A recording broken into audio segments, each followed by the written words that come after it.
Hello, everyone, and welcome back to Dash28 Live. I'm your host, Mike Adkins, and we are about to bring you the final round top table match from the Sweaty Gigante Universal Battle Kings of War tournament charity event to raise funds for the family of Jesse Cornwell. Last round, we raised something like $1,000 just during the broadcast, which Dash28 matched, and I'm happy to say that we will once again be matching any and all donations that come in during this broadcast. So there's the donation info down there at the bottom. You can send the donations in via either PayPal or via Venmo, and Keith will be keeping track of them. And any that come in, during the broadcast, we will be, we will be matching. So if you've been thinking about donating and haven't yet, now is your moment. And if you've already donated, why not dig out some more? Yeah. So. Early and often. Early and often. Yep. Just like voting. Exactly. That's how we do. So I'd like to welcome Brenton and Keith back. Hey, guys. Hello. We might have a couple other folks jumping in to join us later, depending on how things go and what fires there are to put out. Mm-hmm. So the third round scenario is, what are we playing for round 3? Is it Control, I think? Yeah, third round scenario is going to be Control. And the two players on the top table are going to be Tom Robinson and Cy Brand. So this is going to be an Abyssals versus Ratkin matchup. All evil all the time up here at the top tables. So let's check out their lists. And then we'll pop over and check out how they are deploying. Okay. All right. Which one of you guys wants to read Tom's list? This is Tom's Abyssals. I'll read it. Why not? Okay, so we have 2 regiments of succubi. We have a troop of gargoyles that just comes with the army. 2 hordes of molochs. 2 abyssal fiends, which are absolute choice units there. 2 seductress. 1 with the boots of the 7 leagues for some dirty vanguarding. We'll see how that goes, especially if he wins first turn. And the giving away all the secrets. The other with Blade of the Beast Slayer. You see Boots of the 7 Leagues on an individual, and you immediately start thinking backline shenanigans, or you should. Sure. Yeah. And then there is the manifestation of Baal, some pronunciation I don't know. It's not pizza themed, so I'm not going to try.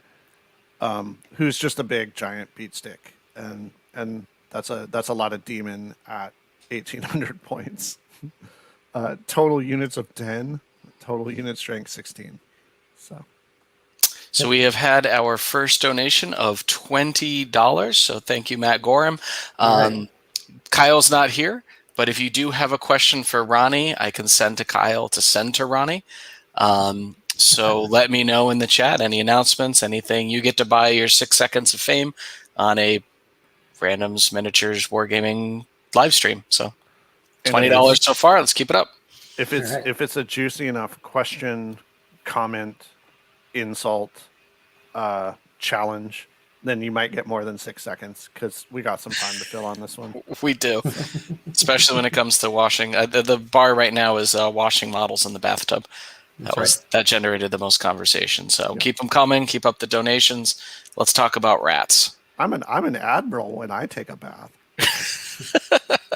Release the Quacken. That was a great one. That made me laugh last one. All right, we have a horde of warriors with plague pots.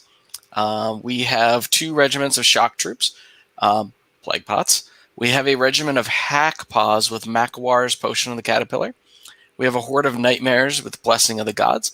We have a regiment of Vermintide. We have a regiment of tunnel runners with the Brew of Sharpness. We have a weapons team. We have a Brood Mother with the Blight Staff.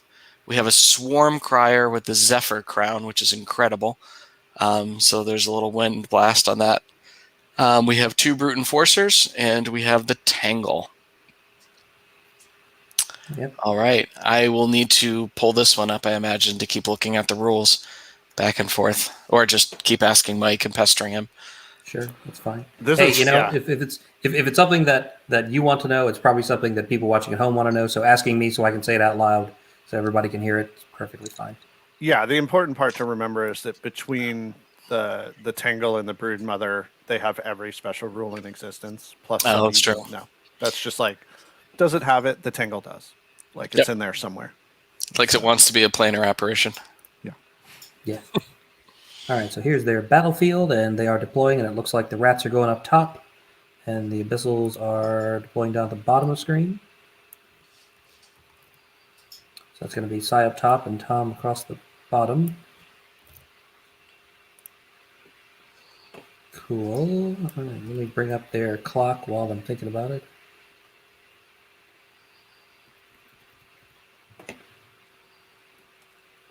Before I forget.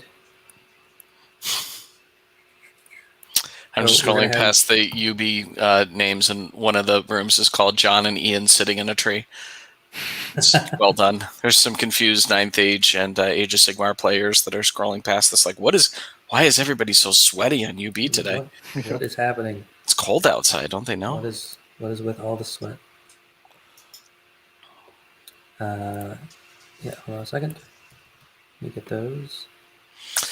So List looking roll. at them now, I mean, normally both armies would have the advantage in push, or I'm sorry, in control, and good on them for taking as many scoring units as they did.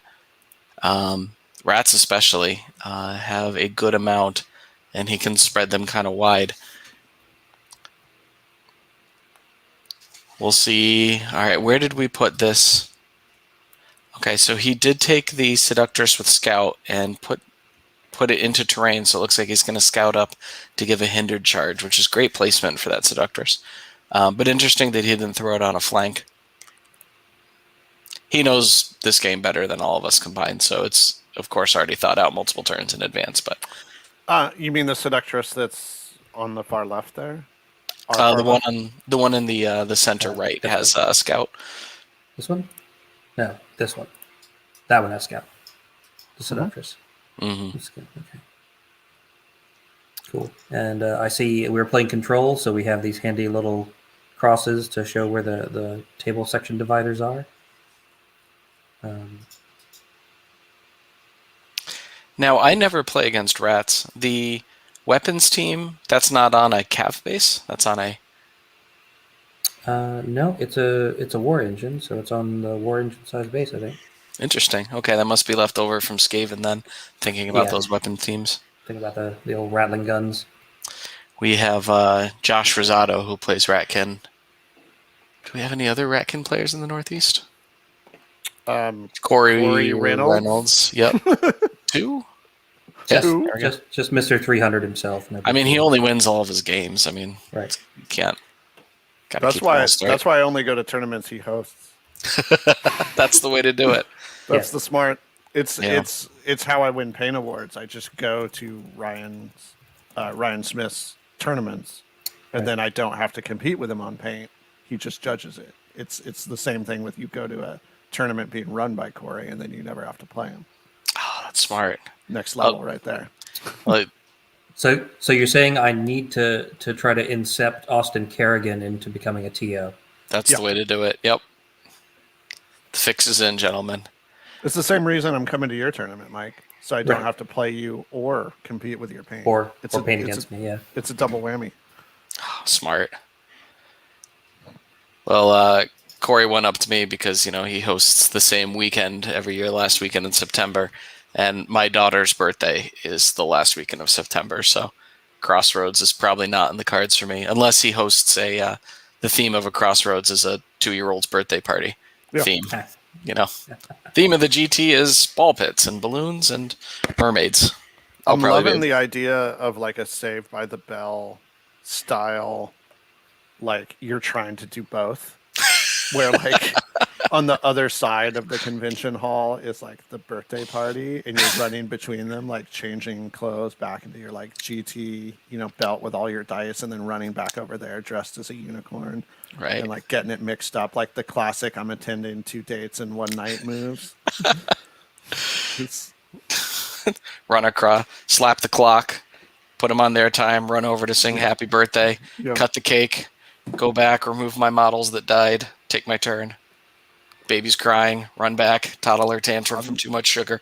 I'm in. Those are also honestly my least favorite. It's one of my least favorite sitcom tropes. Oh, 'Cause thank it's you, just- Mark Taylor. I go to a GT with a ball pit. I was going to say we were talking last stream about people playing in my pool. Like, why not a ball pit? Why not the ball pit? And, like, Corey Reynolds. It's a thing now. We've decided. The gauntlet has been laid down. Ball pit, Kings of War. I'm not loving the floating Kings of War idea as much as I am the swim up bar style Kings of War, Sure. where the models are on solid ground, but you're floating in the breeze. That's the, Might be a lot of construction involved in that. Oh, well, you got time. when Jeremy Duvall knocks over your models during Masters, they'll just fall in the pool. So Yep. it works. Sure. Yeah. It's like, oh, that's fine. I can find them. They didn't break. I like that you're contractually obligated to mention Jeremy Duvall breaking your models. I have to. Yeah, he charges me by the mention. It's like ad revenue. And speaking of ad revenue, we are still matching donations from Dash28, which means look forward to some affiliate-filled clickbait articles on Dash28 to pay this off. We're looking for top 5 Kings of War units you didn't know did ... coming up. Yep.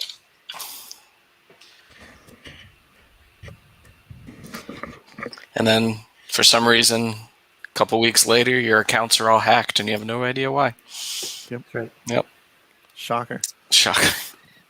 We got. All right, so let's take a look at this game.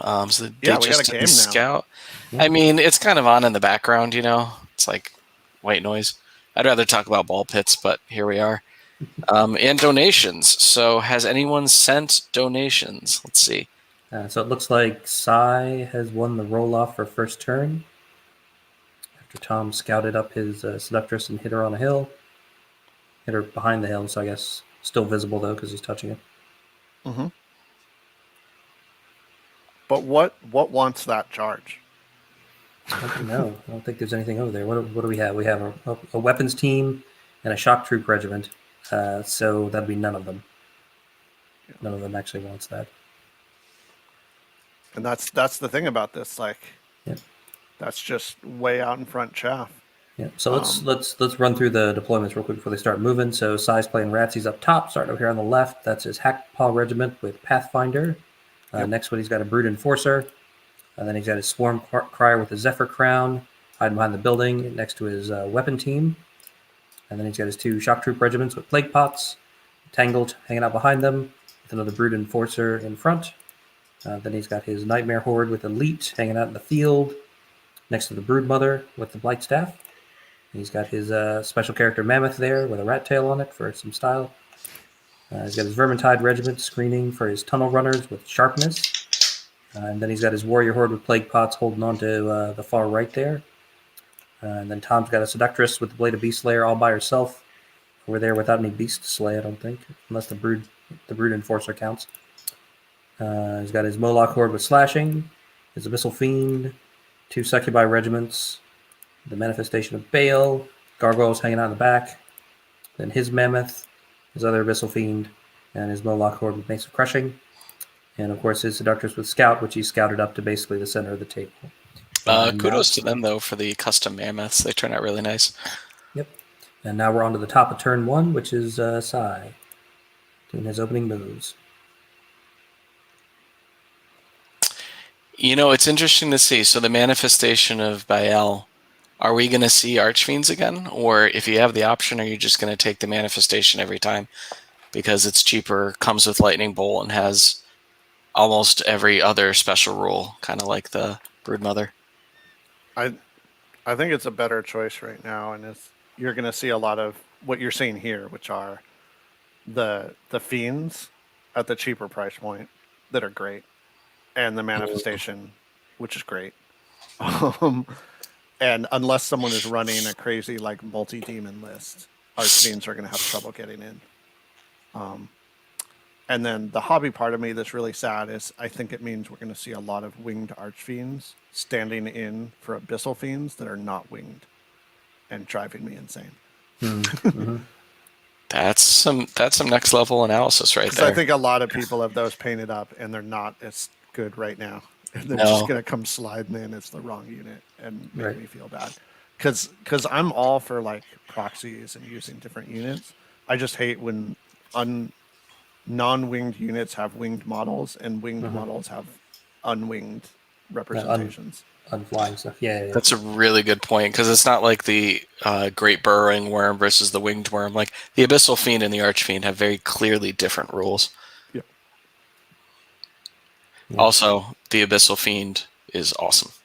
Oh, it's so good. So good. I mean, it's like Tom took this weird army of, which probably works for him, of like the really, really good stuff and Molochs. And like, I guess Molochs do the job. Like, Yep. but it's just a sort of like, he's sitting on 50 points right now, so he must have done something right the first 2 games. yeah. Just luck, right? That's what we're gonna count. Chalk Right, it up. it's all dice. Yeah, he beat me and called the arms. All luck, clearly.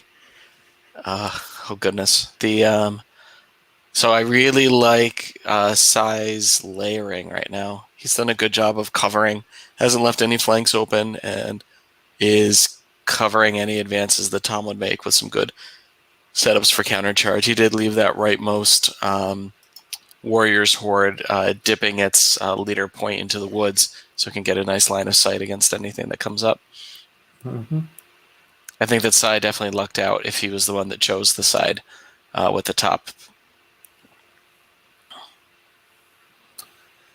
Yeah, I don't know. With the building right there, it's hard to say. That kind of splits your line. And I guess if you're already planning on doing like a strong flank, weak flank, or flank denial kind of setup, then sure, you don't mind having the building there. Mark Taylor makes a good point from earlier, which is pretty much every GT should be called a ball pit. Mm-hmm. Yeah. Should have him. There's no argument there. we have another interesting tactical advice from the chat where you should just wind blast the seductress off the hill. Ooh.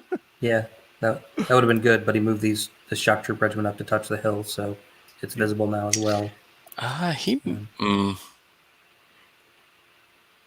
not sure what those 5 dice he rolled was for. Was that the weapon team, maybe? Is the Team looking for tangle 6s? something shot the gargoyles? Maybe to cast weakness or something on them. Again, this is that Here comes the in-depth commentary wind that you blast. pay for. Here comes the wind blast. Okay, yep. That's 3. Which way does it wind blast? I'm in your flank, so sideways, yep.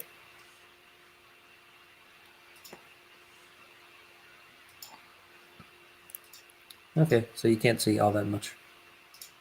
Yeah, except I don't know. Except there's the part guy of me that that just likes the blasted idea you. of those 2 seductress just holding everything left of that building themselves in the woods. I think that was what weakness probably cast on gargoyles, or probably mind fog. Oh, maybe Mind Fog. Let's see. I think the tangle has mind fog. Tangle has Mind Fog 1. Yep. Okay. There we go. Just interesting rules on the Tangle, right? Regen 6 up, Vicious and Melee with 9 attacks, Bane Chant 1, Fireball 10, Weakness 1. Yep. But it All right. boosts, right? From the units around it. Yes. So that's going to bring us to the top, to Tom's first turn, bottom of turn 1, and he wastes no time sending that seductress into that swarm crier who wind blasted her. That's what you get. That's what you Yeah. get. I feel like this is a common theme that we saw. Just seductresses now in the backfield. That was his game 1 when we were checking out on the tables. We're like, oh, it's turn 2, and they were both just hanging out in the back eating cannons. That's their job. That's their job. Is to go be tricky little multi-tools and just get into the back line. And that that scout move just sets them up for it. Because it's just sitting out in the middle of the board like chaff. And if you hold back, it's prevented you from enacting part of your plan. And if you move forward, you potentially leave gaps for it to just jump through and start doing annoying things. That's a really good point. It works with a lot of different there's a lot of different characters you can give that sort of boots, or even just one with fly. It's just dirty. Like if you have a good cheap enough cav character, you can give it the boots and it can do nasty things. Yeah, it's a lot of fun. I've done it a few times in the old edition with Berserker on Brocks. You give them the boots and suddenly they have a Berserker Brock in their backfield turn 2, which is just unfriendly. Yep. Yep, so it'll be interesting to see how Sai responds to that. And we have a local player, Greg Person, takes an allied contingent with his Forces of Nature, and he takes a Seductress as an ally. And not only is it cool for modeling opportunities, because we always associate Forces of Nature with like good, but evil allies, evil trees, that sort of thing. It's a great piece to ally in snare and stealthy, and fly will always come up in your games as useful. It's just, I think you put it right. It's a multi-tool. It's your fixer. And clearly it's doing work in this game right now. Okay, so Tom is moving his stuff up. Bit of a staggered fashion. Is the skull wavered? Did Mind Fog waver those gargoyles?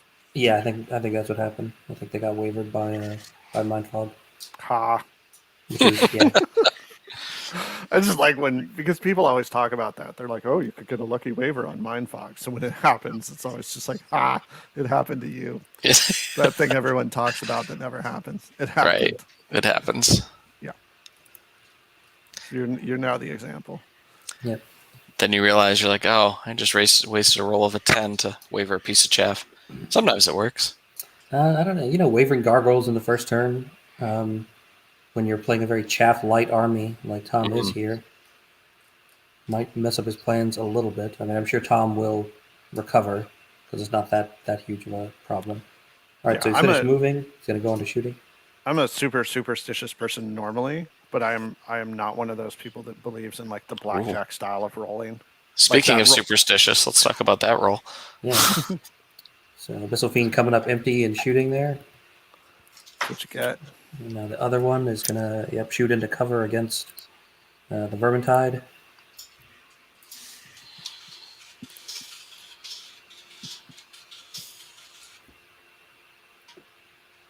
Okay. Looks like Sai had to step away for a moment.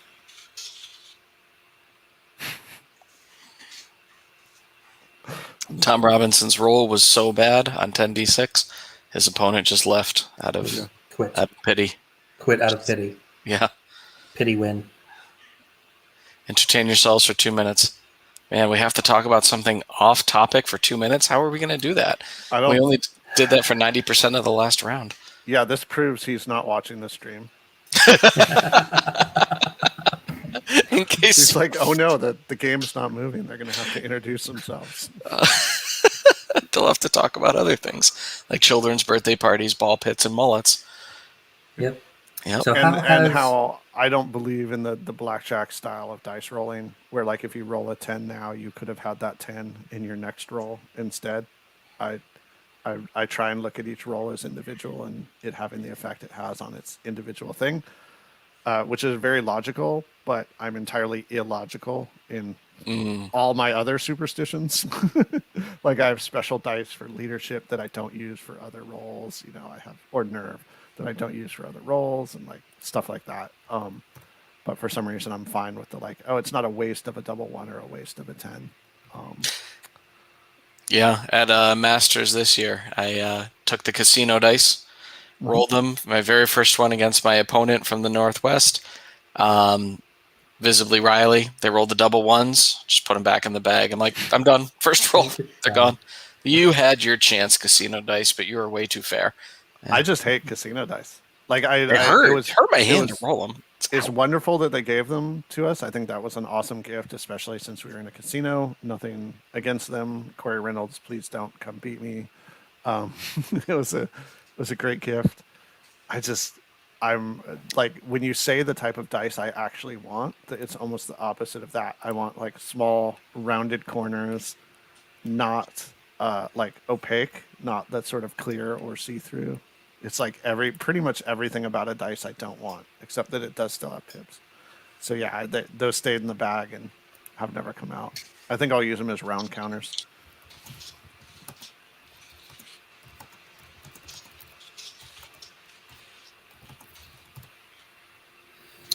So coming up after this match, we are going to have the awards and closing scheduled for, I think, 7:30. Which we will be broadcasting as well. You can find that on our YouTube channel. So if you want to come see who won and who got countercharger and all that good stuff, and also find out what the grand total funds raised. Yes. Be sure to tune in. And for who that. wins the very important prizes? Who gets to host countercharge and make Rob talk about things he doesn't want to talk about? Because let's be real here. If someone like wins countercharge and they're like, let's do an army review of Kingdoms of Men, which was already on the schedule, like I'm gonna be hugely disappointed in them from the community.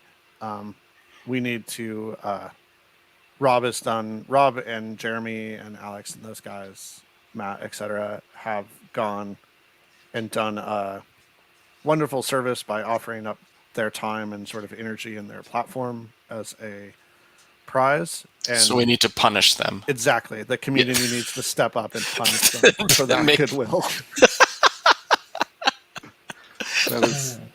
That is exactly what you need to do. Oh, Brenton, I'm so glad we're doing this. So that race so far is pretty tight. We have 3 donators. One is a donating conglomerate that are close in points and money raised. So it'll be a interesting finish on the way down to see who beats. Oh, there we go. Double ones. It's bad everywhere. There's another £5 donation for the charity. I believe Tom just snaked the Swarm Crier with his Seductress. And welcome back, Kyle. Hey, Welcome back. Now the beards are fully winning this contest. I'm fucking done. I need to beards versus mullets. I need to concentrate really hard and like Play-Doh spaghetti out one right now. Just see if it can grow. Don't bring us to top. I could actually grow a mullet. See what Sai does. You could. That would be fun. You just pull the beard around. There's just nothing here, but I got plenty in the back. That's it. It's nothing up front, party in the back. Yeah. Nothing. Oh goodness, we have one donation vacancy so far. So you guys who are listening, step it up. And if you're not listening, people who are listening, tell the people not listening to step up the donation. We have the grand reveal at the end. This is the last one. Open your wallets. All you've done today anyway is sit on your asses and order pizza, so you might as well spare $20 towards a good cause. So do it. Harass people for doing it or not donating enough, etc., etc. This thing, man, he passed, and I was like, I just want some fucking pizza. Just want pizza. I know it was good. What did you guys have for pizza today? I had pizza. I had cheese. That was pretty basic. Just cheese pizza from our local Greek style. So Chris Murphy, if you're listening, Greek style pizza, best kind of pizza. Connecticut's known for amazing pizza, though, so we have good pizza everywhere. But our local pizza, fantastic. Greek Heavy on the sauce, heavy on the cheese. Connecticut's known to who for having pizza? It's got New Haven. It's got the famous people in Connecticut. Pepe's. People in Connecticut. We're not known for much. Insurance and pizza. That's it. Okay. People from parts of Massachusetts have heard tell. Have heard. What's the best style honestly, of is pizza? there a bunch of people in like New York City being like, "Oh man, can't wait to get out to Connecticut and Get pizza. good thing I commute home 2 hours because I can get that good pizza instead of New York." The one that Connecticut's famous for is it's Pepe's and Sal's and Modern down in New Haven, and they're famous for their coal-fired pizza. So it's thin crust and coal-fired. It gives you like a chewy crust. You can look it up; it's famous. But Greek is my favorite. They even cut it in a weird way. They do the square cuts just to be different. Locally, we do a Sicilian thing where the toppings are all cold, and people like hate that, but it's delicious to me. The toppings are cold, so like they bake it, then put it out, then put the toppings on and give it to you? Yep. That's interesting. Cheese is cold. The cheese is cold? Huh. Yep. Interesting. Cold Yeah, I saw an interesting, it was a little expose on a pizza place that sold cold cheese pizza. That was their shtick of like it's regular pizza by the slice, and then when they pull it out of the oven, they put a handful of cold pizza on it and then give it to you. And you're watching it and you're like, why would anyone want that? And then he says, well, we sell an awful lot of it between the hours of midnight and 3 a.m. I was like, and he's like, and we're right across the street from a college campus. So like the kids are drunk and come in needing pizza, but not wanting to wait for it to cool down. So you give them a hot slice of pizza with cold cheese on top so they don't burn their mouth when they quickly wolf it down because they're drunk and need something to eat immediately. Somebody was paying attention in their economics and finance class or marketing class about understand your customer. That's right. Yeah, and then we have Mark Taylor coming in with Detroit style, which is, I don't know if Mark's originally from Texas, but I know him as a Texan living in Chicago, now talking about Detroit style pizza. I'm getting very confused. Whoa. I used to live south of Detroit, near off of Lake St. Clair. Were you born and raised in South Detroit? No, Chicago, actually. Yeah. It's funny, when you look at a map, South Detroit's actually Canada, but I guess that doesn't really work in a song. No. They say born and raised in Canada. Doesn't sound They already cool. got Bryan Adams. Sorry. Leave Journey alone. You can't have him either. What do we got going on? It's just a lot. Like, this is how you know these are good people playing, because everything is like a staggered line and they're standing off. Nothing, and this is one of those, like, nothing is straight, almost. Nope. Nothing is pointed directly. It's all like, let's cover some angles. Yeah, it's an interesting, we got an interesting conundrum, because that is a lot of rats bearing down. And not breaking the wizard was annoying, but I think it'll be fine. Sure. He's still got his Vermintide screening his tunnel runners, though. That's kind of big. So does Sai even care about doing anything about this Seductress at this point? Or is he just like, have fun taking another round, killing a Swarm Crier, I still don't care? Like, he doesn't really have anything to send back there. I was thinking he might turn his weapon team around and maybe between the Tangle and the weapon team try to shoot her to death, but she's a stealthy individual, so I don't know that that's worth the trouble. Who is Sai? I'm not familiar with this person. He's one of the UK guys. I want to say he's one of the London guys, but I might be wrong. Maggers probably knows. Matt G could probably correct me on that, where he's from. I played against Sai in the previous Call to Arms, not the most recent one, but the one before. And then he attended my virtual tournament last year, and I think he came in third. So he's a pretty solid rat player. Good solid list building skills. Good solid tactician. Great guy. So I'm happy we get to stream another game of his here against Tom. We have another donation in. We are up to $30.15. And take it away, Kyle. We have a request for you to read. Is this like a voice thing? They want me to like intimately do this? I mean, I want that, but just speaking for me. I'm reading it now, so I see what it is.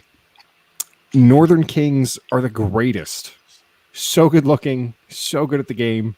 And Elliot is the best RC member that we've ever seen. I wish I was good enough to be in the Northern Kings. Well done.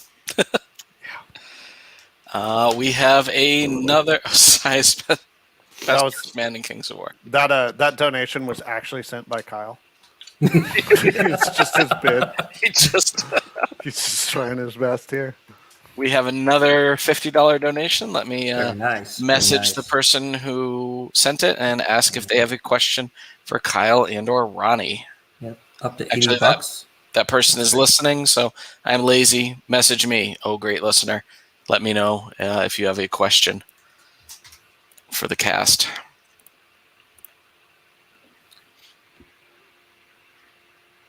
Okay, so I stepped away to deal with a toddler. Anything happening here? What do we got? We got Sai is being patient and scooching everything forward, trying not to give Tom too much. It's control, yeah. It's control in your rat, so you're kind of in your happy place. You're not fast, but you got a lot of you. Yep, and he's moved on to shooting.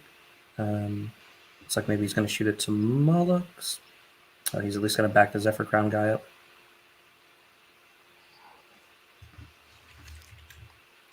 Yeah, I mean, I think you guys were discussing this, but he doesn't have anything really to deal with that Seductress in the backfield. So the best he can do is take it on a merry chase and at least make it less effective. Oh, wait, what? No, wait. Just going to go run around the church. Oh, yeah, because it's not wavered. It doesn't care. And it's a rat, so it's fast. It just left. Yes. Scurry away. Out. Very thematic. Late. Drop the mic, run away. All right, so he's going after this Abyssal Fiend first with his weapon team. The Tangle will probably follow suit, I'm guessing. Just because, focusing fire, generally a good idea. 6 hits, that's going to be 4 wounds on the Fiend. I've seen quite a bit of the new shooty regiments getting used. Yes, you bastard. Who can I blame for that? Talking about Kyle, like the even though it's not his fault. Flame bearer, heart piercer, flame bearers, heart piercers, glade stalkers. Glade stalkers. Yeah, we had only 4 armies take allies for this tournament, and 2 of them took abyssals. I think basically just so they could take a couple regiments of flame bearers. That's like the min-max option, isn't it? Yeah. You get so they make great allies. Both I've seen the 2 flame bearers with the warlock, but also heart piercers and a unicorn. You get a decent amount of shots for just a couple 100 points of allies. It's really good. I think we're going to see a lot more of that coming up. I mean, I take 2 regiments of glade stalkers in my Twilight Kin, but that's that's totally irrelevant. I was doing that before the change, so nothing. I had nothing to do with that one. Plausible deniability. No, yeah. If anyone wants to know the donation information, we'll be switching the ticker over in a little bit for ways to donate. Keep them coming. And really, you can request Kyle to read something. You can request Kyle to ask a question. You can basically ask Kyle to do anything. How many articles of clothing is he wearing? It's going to get a lot hotter in here. You can ask the question, though. You can ask the rest of the panel, but we know what you're actually here for. Don't get us flagged by YouTube. I would hate for this to get taken down. Because who knows? First, Jesse loses his internet, and then we're flagged and taken down for inappropriate content. What a way to Jesse Bilbia is currently on the phone with his ISP, which is one of those things that usually isn't that big a deal, except when you're running an online tournament. Yes, kind of a problem. I used to work customer service for a cable company when I was much younger, and you would get these calls, and you could immediately tell this is going to be a problem. Because they would call and they sound panicked that their cable isn't working right. And it's it's because they just paid $60 for a Mike Tyson fight or something. and there's like a room full of people there all expecting to watch this pay-per-view, and their account is, whatever, 90 days in arrears, and they can't order pay-per-view. All right. I'm over here giving them the bad news. It's like there's moments when having a certain service out is extremely important, and the Sweaty Gigante tournament is one of them. Is one. So I think we moved on to the bottom of turn 2. So Tom's second turn. It looks like did he waver the Abyssal Fiend? It looks like. Looks like he wavered it. Well done. And what's the X on Bale? Is that weakness probably? Probably, yeah, I'd say. Weakness on Bale, also a good call. We have, so per the donations, we have a couple questions for Kyle and for Ronnie. So let me add those in a moment. My notepad. So Mark Zielinski would like to know, when are Basilean Sister Archers coming out in a regiment box? Likes the models, wants to use them. Archers, crossbows, whichever way they come out. Those ones, that whole Vanguard situation where things like Reapers or the Basileans that came out initially in that launch. I mean, I think there's people that want the Heliquins for, the Abyssals. That was just a flat mistake because, they ended up being super popular in the game and there's no option to take them or buy them in bulk, which is difficult. And I know that Matt has the attention to look at those things and see when it becomes a reasonable thing to split them out and make them their own box releases. That's what we did with the Reapers, and they've done fairly well on their own. They're actually kind of hard to keep in stock, but the problem is they all come on one frame that we get from the factory that produces them, and then you basically have to clip them off in the warehouse and put them in their own packaging and ship them out that way. So it became kind of a conundrum in that sense, just because you're stuck. You're stuck ordering all the models when you only want maybe some of the Archers. So that's made things kind of difficult. I know that it's being looked at. It's basically a profit analysis situation where when can we do this and it be a profitable turn. So there's possibility. So Mark, if you promise to order 5,000 Sisterhood Archers, then no problem. We're on it. Kyle will clip them out himself. Yeah, he said he'll paint them too. Poor Kyle. Just volunteering for everything on this cast. Just pay someone to sculpt it and then sell the STL and let people print it themselves if they want them. Good call. The idea right now is moving forward. If you've seen the pattern, if you get a hard plastic infantry box that does a split, Nick also butchers. Yeah. Thanks, Nick. Quality Also contribution.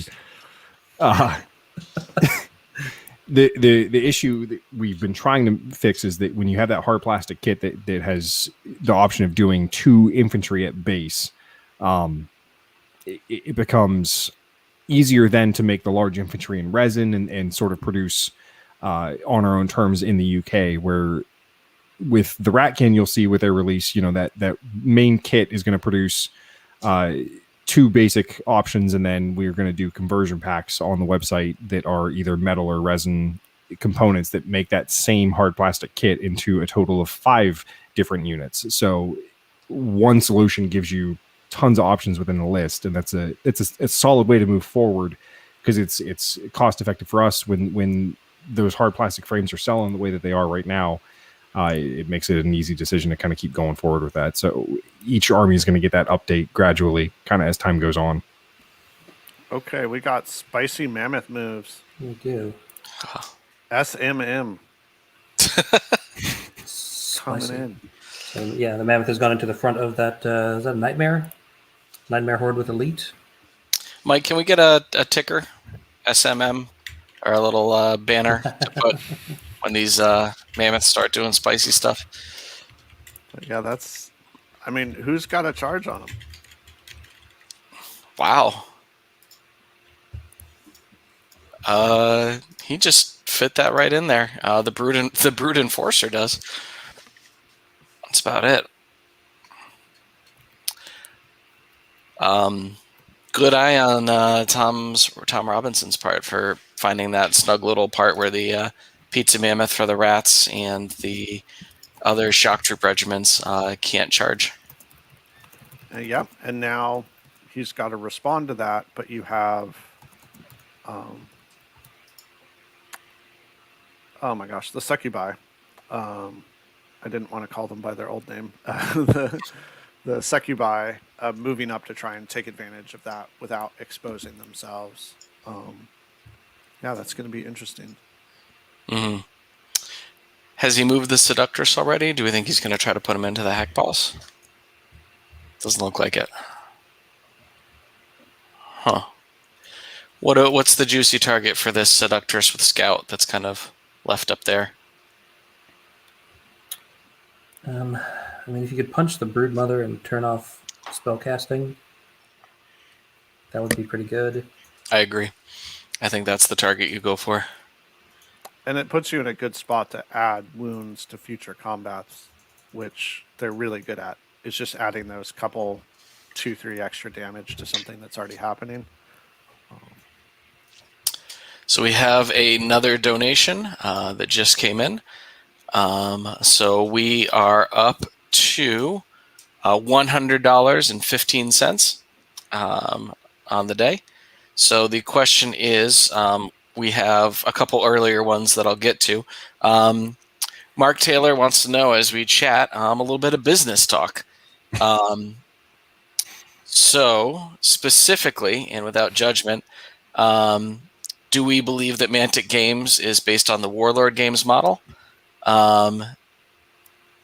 Having a wide ecosystem of games as opposed to only one or two flagship games? Just our philosophy. He wants to know, people seem to think that Games Workshop is the model company for Mantic, and what our thoughts on that, because he believes otherwise, and I agree with him. Yeah, I mean, when it comes to what Mantic want to be, I think a lot of people have that perception that trying to be like Games Workshop because of the types of games that we have.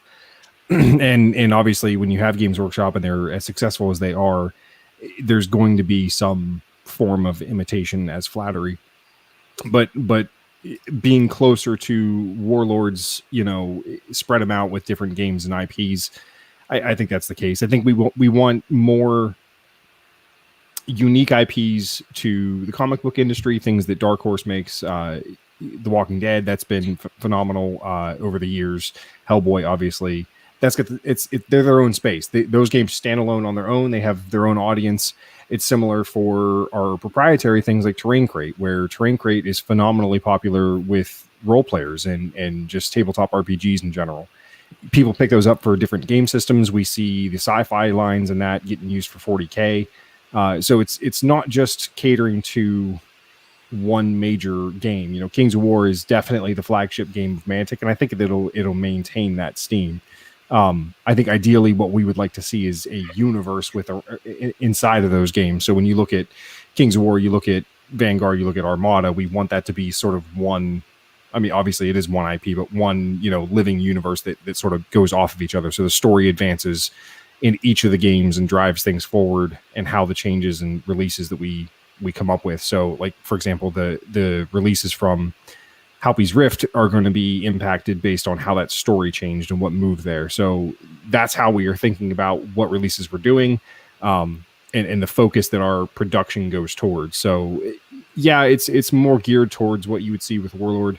I think, a lot of people think that we're a larger company than we are. I definitely did even before joining. So I think at the end of the day, what Ronnie wants is that we're a small group of people that are hobby enthusiasts that are just making cool, fun games that we want people to be a part of and enjoy. And are there plans for global domination? Probably. Is that, realistic, or actually something that we're going to hit in the next 6 months to a year? No. We like the growing process. We like the community engagement, that sort of intimate feel. Obviously, how often are you going to see a Games Workshop employee sitting on a live stream like this where games are being played and they're talking and telling you company inside stuff? And it's just not the same. So I think that there's sort of a comfort and an enjoyment at the level that Mantic is, and the level of engagement that we have with the community and the type of games that we have. So just having fun and trying to do well is pretty much the goal. That was very well said. We got in the background. We've had some incredible charges too. I didn't see this, but the manifestation by L just went into the Broodmother, and both seductresses picked their juicy tickets. We've got. This is one of those like you're edging up with your battle line, and then just every maneuverable piece of Tom's army charge something you probably didn't want it to charge out of nowhere. It's sort of like, and here we go. And here we go, shooting. So this is going to be fireball from the Fiend onto the Vermintide. Doing nothing. Amazing. That's what you get, Tom. Yep. Just going to throw that out there. Can't win every tournament that we stream.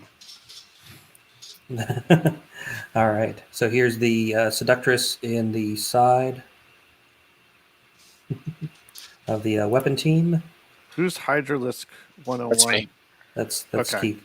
Yeah. I'm like, who's in there just giving him dice shit? Is that another Snake Eyes? That was another Snake Eyes. That's Tom's second Snake Eyes. Oh God. Northern Kings guys need to start pouring in some donations to get Tom's dice to warm back up. Yeah. Holy. Yeah, we got like a $10 one for them to say Elliot is the greatest person ever and Northern Kings are all handsome. Like, we need to pump this up a little. Or like everyone else in the world needs to keep pouring in the donations to keep Tom's dice ice cold. However that's working. I mean, is that all it takes to get him to lose? Is charity?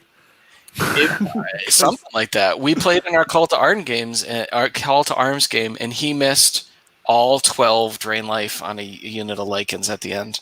I'd never seen anything like that. Just missed them all 12. I mean, I think we found how to stop the Tom Robinson train. Next Clash of Kings is being rebranded as a charity tournament. I like it. All right. 3 wounds and 6 on the Broodmother will not waver her. Yeah, they don't actually care. Like when the nice guy Elliot is who posts articles and runs stats and does that stuff, they'll all support him. When it's Tom, they're like, he can fend for himself. He doesn't need our help. All right, here comes the Mammoth. 6 hits on 12 dice and 5 wounds. And then a 4 rolled. So it's a start. It's a start. 14, 16 Nightmares, though, will certainly live to fight at least the next round. And that's going to bring us to the top of turn 3. Top of 3. Matt G wants to know, Kyle, when are those juicy-looking salamanders coming out? They honestly do look really good. Kyle Pohl's going to be super happy because just Dino City. We showed off some of them, I think, recently, but they are slated this year. Obviously, I don't want to give an exact time frame just because we'll hold you to it. Yeah, I mean, it's the internet. Right now, the way that things are with port situations in the UK, things that are coming in and need unloaded, Brexit, COVID, everything in between, things have been delayed enough as it is. But it's supposed to be this year. I would expect them probably in the later half of the year. Vanguard will come first, and then Kings of War. Typically the month before and after. We have a question, too, from an earlier donation from Evil Keith. Any plans to redo Elven Infantry? Would it be something like because it was the first original Mantic army, would that be like an anniversary project? Would that be something coming down the pipe? But redoing Elven Infantry. I think that that's something that a lot of people want. A lot of people want Twilight Kin, myself included. Weren't you painting them or something? Or something weird must have heard. So the elves still do pretty well sales-wise, believe it or not. So for being as old as they are, people there are certain people that you either love them or hate them, right? So there's no in between, and they're still doing fairly solid. I know that, you know, if you pay attention to the releases that we're doing, we're basically just kind of going down the list. And some of the ones that are still doing well, like Undead, for example, those zombies, again, have been one of the top sellers for Mantic since they came out.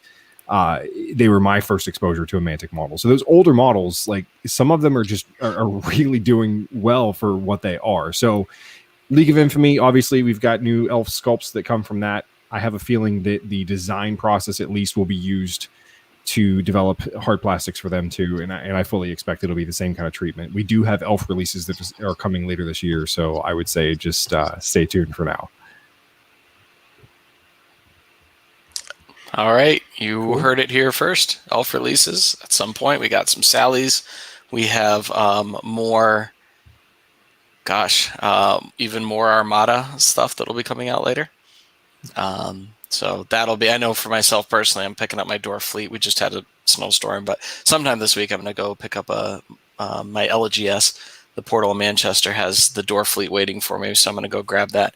But I know some people have been asking what they think and making predictions future fleets are going to be for releases this year.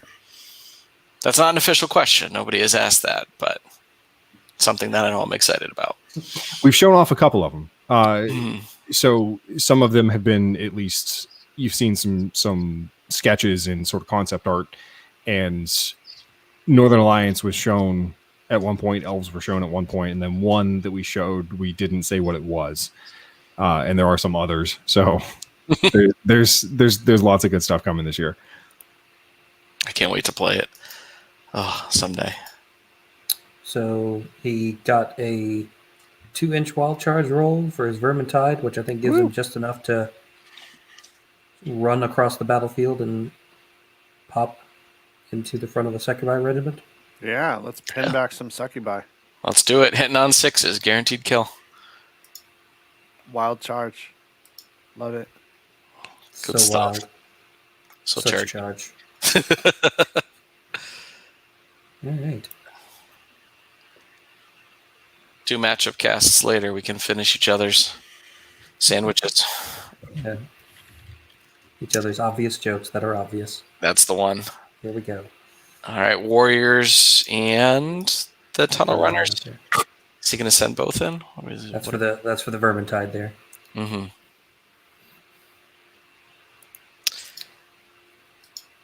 So what does he put into this fiend? I don't know. You got the Mammoth right there. And you got your Tunnel Runners with Sharpness right there. So they're going to have Strider. Manifestation right there. Like, what do you do to that? Kind of nothing. He's behind you. Like, I know, but as we've seen, just leaving dragons or giant flying demons behind you eventually has bad effects. sure. John Green's like, oh. Yeah. Somewhere out there in his game, John Green just involuntarily twitched. Yeah, I felt bad about that one. I was joking, like the state just got power back, and this is what you do. Right. Yes, I can enjoy all the things that I love about electricity and the internet. And oh, here I am. Oh, there's a dragon in my backfield. You're charged by Julius. Like, I'm not saying I would do this, but like I'm not saying I wouldn't fake a statewide power outage at that point to get rid of that dragon in my backfield. Like, oh, it's crazy. Oh, okay, I gotta go. I mean, Dojo would do it. You heard it here first, folks. Maybe it all makes sense now. So it's looking for control. Pretty good for the rats on the left. He kind of has the choice of with those Molochs if he wants to go in with the hack paws or if he wants to bait them over. Got a lot in his backfield between the 2 Seductresses and the Manifestation, but whether or not he angles a unit to get them or he decides to just ignore them, which I think we're going for ignoring, so we'll see. Yeah, but this is, I mean, there's definitely Goblin and Rat lists where you can say like, oh, cool, something's in my backfield. I have enough units to not care. Mm-hmm. Right. I don't know. I don't know if this army is big enough to not care about the Manifestation. Like, I get the Seductress to a certain point, but that thing's got to be dealt with. Yeah. That Broodmother will be a hero if it grounds the Manifestation. and he swings that mammoth over to get a flank. Does it have room? I don't know. So it's the tight. brute mother has 5 attacks. It's on 4s, crushing 1. No, I mean, it Okay. might ground it. That's fine. I just mean, Yeah. like, how does the mammoth turn in a way that doesn't put it within an inch of something that's not charging? Sure. And Yeah. get it in its front arc, which is on that weird chariot base and is way forward. Oh, well, it's already within an inch, so... Oh, all right. It'll be interesting. And So it we got matters another. less because just charge everything. Yay! Just kidding. Yep. Charge, plague pots, walk away. So good. Oh, Ugh. interesting. He's pulling the brute enforcer out of the flank of the mammoth and sending him into the succubi instead. I'm going to donate $20 right now just so I can have Kyle ask Ronnie if Herd can have a special rule that's not terrible. Not big. I don't want stampedes back. You know, the tribal trappers are fun. They could certainly use an upgrade, but like just the hunting cats, you can take them on 2 units. One of them you never take anyway. Just some awesome special rule. Like Pathfinder? Well, no, not that one. But like Crocodogs, you know, like you get the upgrade, the Frenzied Otter, stuff like that. Like Dude, something like, in a ogres are purchasable complaining upgrade. about Crocodogs. They are? Yeah. Wow. They're not on enough units. It's a miniature war game, so everyone complains, but Yeah. Tom Robinson just paid me $10 for the dice. Well done. But I'm upping this, so $30 now, because I'm adding one too, for Kyle to ask Ronnie if we can have a unit upgrade that I'll even just settle for something that we can take flat out on more than 2 units. So that's my question for Herd specifically. I think that in general, the item upgrades, the auras, those kind of things, that they could be expanded on for sure. That the item upgrades probably just didn't get the attention that they needed to with the time constraints that they had at 3rd edition in order to make that happen. And that's really going to come down to the rules committee for those kind of things. So I think that there's room for growth there. It's just a matter of what do you do with it exactly? What units get what? Do you completely invalidate something because they suddenly can't take an item and it makes another unit perfectly better? But there's so many things that you go back and forth on. So it's hard to say, but I would genuinely like to see them have a better role or more use, because anything that separates the armies more right now, everything has a feeling of being just a little too homogenous. You know what I mean? Like everything's very similar and it could use a little bit of spice and flavor. So I'd like to see that quite a bit. Well, that's a great analogy, because just like with cooking, you can always start off bland and add more spice. It's a lot harder to take the spice away. Yeah. So I like the model that you guys are doing with that for sure. Yeah, so Maggers42 has said what I think is the weirdest. Like, I imagine this on a placard at some kind of rally. Give centaurs access to otters. Ooh, I like that. And that would make sense to only about 0.1%, 0.001% of the Yeah, like to Kings of War audience, it's an important balance and rules question. To everyone else, that just sounds like a really strange request. Like, what are they going to do with this access to otters? What are centaurs? What are they? And we want to make it very clear, we're not talking about a handout. We're not talking about just giving otters to centaurs. We just want them to have access. Yes. It's like the Republican version of the talking point. Right? Yep. Those centaurs are gonna pull themselves up by their hoof straps. Yes. And get them some otters. And earn their access to otters. Right. That's right. Yeah. I don't know if I've ever seen, I mean, Herd List are rare it is as it is. I don't think I've ever seen anyone take the saber-tooth hunting cat. I don't think so.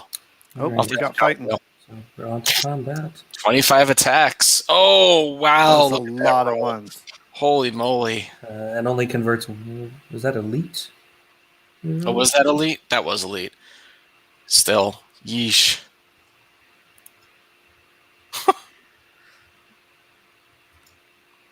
Are these the okay? So these are the elite Oh, nightmares. no, those aren't. Okay. No, hold on. Sorry. The first attack rolled garbage, and then Yeah, the second so- attack rolled gangbusters.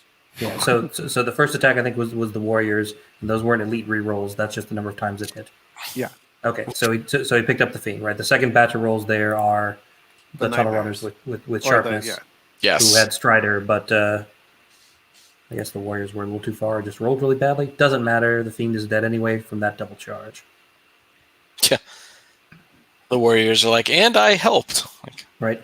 Yeah. And now I'm gonna go get in the way of some Molochs. That's my job. Yeah. We did something. That's what I do. And he just pulled the star off of it, so I'm guessing that means he activated plague pots on them, so they can hopefully tar pit some Molochs for a little while. He is very confident in this Broodmother because there is nothing currently that is challenging Baal. Huh. All right, let's see if the Broodmother can do it, I suppose. Or he just has nothing good to challenge it. It's just taking Right. his lumps when they Yeah. come. He's just like, welp. Well, this happened. Yep. All right, Vermintide on some Succubi, who are unlikely to do anything to them at all, as they are Yeah. hindered and running into what, an ensnare unit?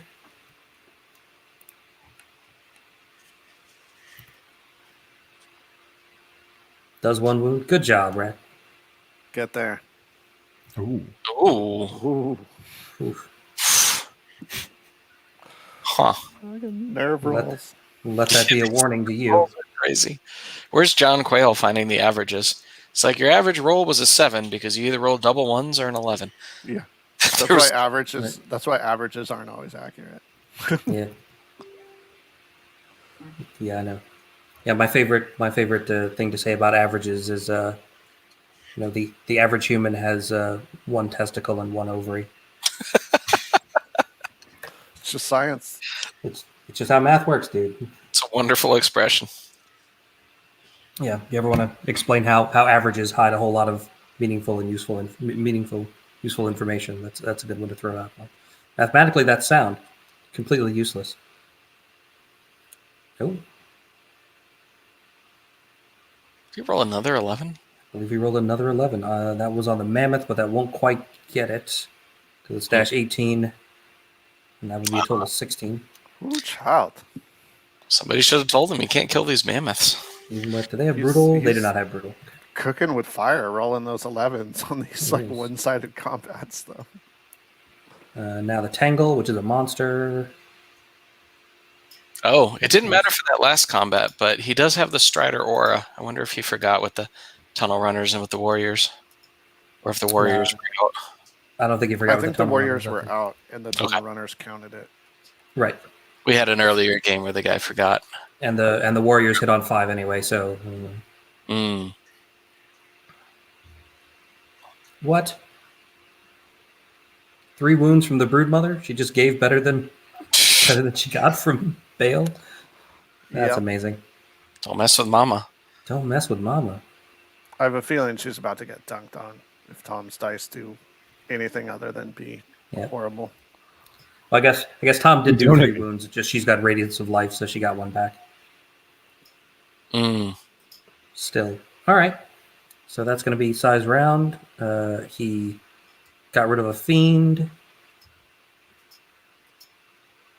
and did a little bit of wounds in a few places.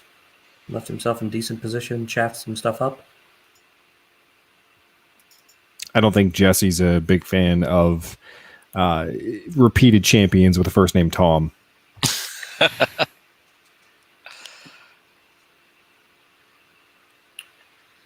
All right. So Tom has thrown his seductress into the forest against those hack paws. There it is. It came back. It was just on a detour. I mean, that's a good use, right? Like it was standing there stalling them. Yeah. It went off and killed something, and then just came back and kept stalling them. Yep. It's like, Yeah. Especially since the swarm crier that the other one didn't kill when blasted the Molochs back out of range of being able to do anything useful this turn. So holding that side up is a good idea for Oh, I him. love that Zephyr Crown is going to be relevant. Now that we know that the Zephyr Crown is overpowered, Kyle, are there any plans to increase the point? In the last 2 No. minutes. No. And a sample size of 1, and it's been 100% effective. I love Wind Blast. I try to include it in the list whenever I can.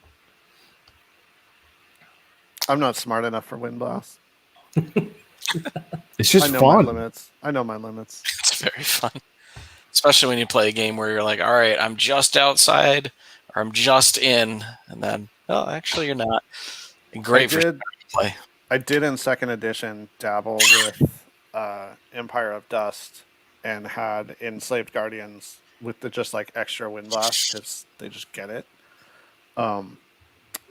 And I was playing a local player who was playing dwarves and didn't realize they could sort of stack their characters or other units right behind a unit to stop it from getting wind blasted back.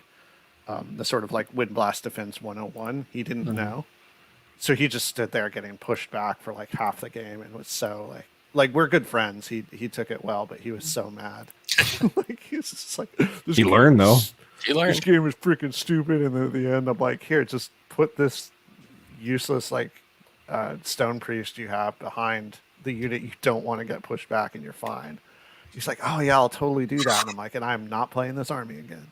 Yep. So you'll never get a chance to use that. So this Tangle is no slouch in combat. 9 attacks on 4s with crushing strength 1. It's a billion rats. Yeah. Tied together by their tail. You don't mess with that. You don't mess with that. If it wasn't fighting a unit with Ensnare, it would be doing great. Mm-hmm. Yeah. All right, so Tom moved his gargoyles up basically just to get in the way of the mammoth. Oh, wait, he might be going in after all. I was charging the tunnel runners. He's decided to go in. Yep, he decided to go in on the tunnel runners with sharpness. The gargoyles hindered. Oh no! Well, hold on.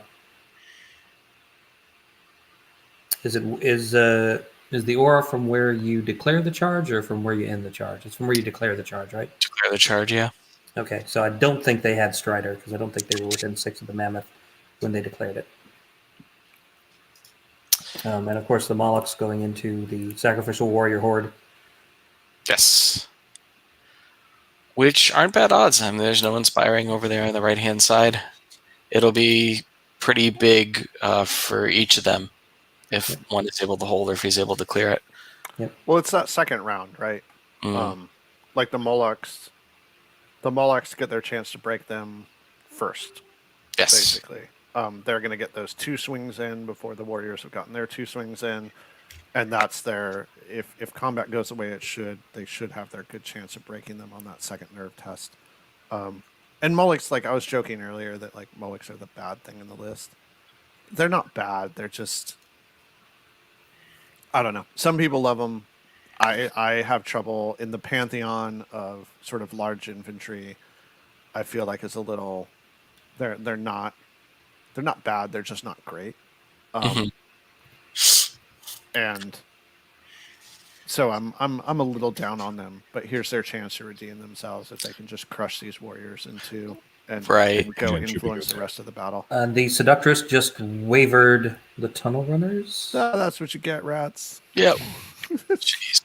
Well, you're so used to it, the warriors, right? Seeing them the hack paws, but still. They're rally 1, rally 2 that you forget. Like, oh, these are just the 1921. They're just rabble without that. So this would be the chance that the Molochs could be the heroes, and they would break through Brenton's, cold, icy heart. No, I'm still not like them. I'm sorry, Kyle. I know some people love the Molochs, and I enjoy that Mantic took a swing on their style of abyssals, and like they have a unique look, but they just look a little too Fraggle Rock for me. They look like big happy Muppets. I like kind of want to go a little weirder. Go start playing them now. Yeah. And like I would love to see a Fraggle Rock Abyssal army. That'd be amazing. I I respect when Mantic takes swings when they say we're going to make something and we're going to make it look a certain way with our design aesthetic. It just means that sometimes I don't agree with that design aesthetic, and that's okay. That's the risk you take, right? Yeah. And I would much rather have that than just like a bunch of copies of existing GW stuff. I'd rather see a unique take on it. Like the ogres. Like I'd like that they took a different direction with the ogres and made them look a different way than the sort of GW owned IP. Yes. I like the newer ogres quite a bit. I'm okay with the weirdly proportioned old ogres, and I think the ogre hunter models are probably some of my favorite models in the entire Mantic range. Yeah, they are sick. They are so cool. Like the poses, the sculpts, the details. I love them. I'm going to shoehorn them into my army, even if I don't run hunters. I'll find a way. Tyler Schultz, I think, has an entire hunter army. Oh, that's got to weigh a ton. Yeah. Yeah. Okay, so Tom Robinson on his turn cleared out some of the chaff that Cy threw at him, wavered the Brood Mother, wavered the Hackpaw Regiment with a Seductress. Those are kind of the big... I like that there's just a Big bunch ups. of stuff not fighting real units on both sides. Yep. Like it's sort of getting into it now, but it's a lot of like, here, my Vermintide attack, well, my Gargoyles attack. I don't know. I love that he wavered the Hackpaws. That's hilarious.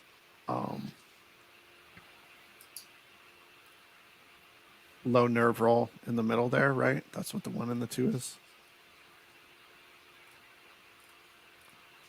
For which part?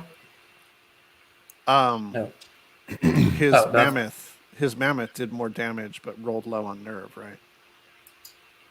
Yeah. Yes. Yeah. And Tom's just going around rolling some regens at this point. Or Tom was. And oh no, I'm sorry, it's Cy's turn. What am I talking about? Yep, so there goes the mammoth into the flank of the Get the Molochs. banner out. Get the Yep. banner. Spicy. There's Spicy my- mammoth moves. Woo! Boom, there it is. This is your go-to spot for SMM. Hey. Gonna get us flagged. Heard reports of SMM being shown. Family Channel. I Oh, think I've told you guys before that I did get a nasty gram from Google AdSense once for Dash28 telling us that they had paused advertising to an article that we wrote because it was defamatory, and I could appeal that if I wanted to. So I went to see which article it was, and it was the Dwarf Army review.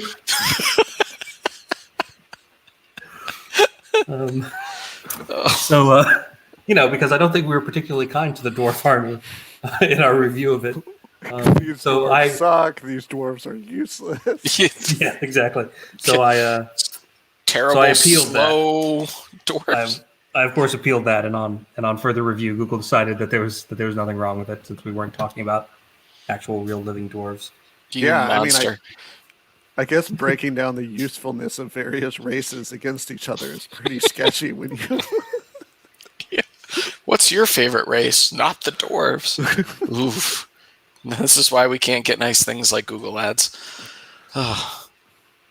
Yikes. And I thought the biggest thing we had to avoid was, or the thing we had to do was very slowly and clearly, whenever you're in a game store, pronounce big get. Big get. Yeah. Big very get. clear. Yep. So Why don't you there's just my more X question. mansplain it to me? Mm-hmm. So there's my question for Ronnie for all the donating I'm going to do is why did he send Google after us for saying that the dwarves weren't good? That's what I want to know. Using his magical CEO powers. Lizard I people. wouldn't be surprised. Okay, so what's going on in this game? We got a mammoth that's about to end those Moloch's day. So everything I said about them ready to be a hero, it's not. I didn't see that. because you got your big ass flank charged. Yeah.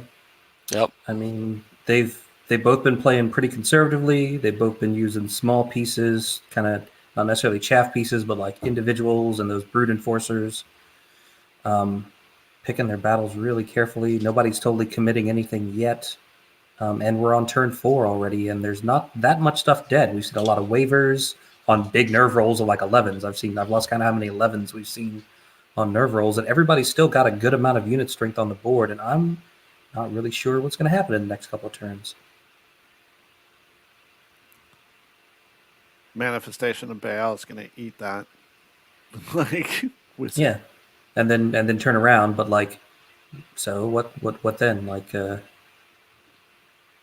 so I think Sai over here on the right, once the mammoth picks up those Molochs, and like the warriors and those hack paws and the warriors kind of turn and face the middle, we'll be good on that side. And then this mammoth is looking potentially not long for the world. Right. He's probably going to pick up that mammoth. So then, but then he's got that problem of Bale's kind of sort of behind him, and there's still a lot of succubi and another horde of Molochs in front of him. And his left flank is not looking in great shape right now because of his wavered unit. But the Seductress is still there. You could punch them again. I don't mean to get too much into this. Keith is gone, so I can talk about it. The objectives of this game. The scenario. It is turn 4, so we're allowed to maybe start thinking about scenario. The thing with control is always, if it's a bloody game, if you're getting down to only a few scoring units left, getting that center, middle, opposite tile that's worth 2, and denying it from your opponent can be that big swing.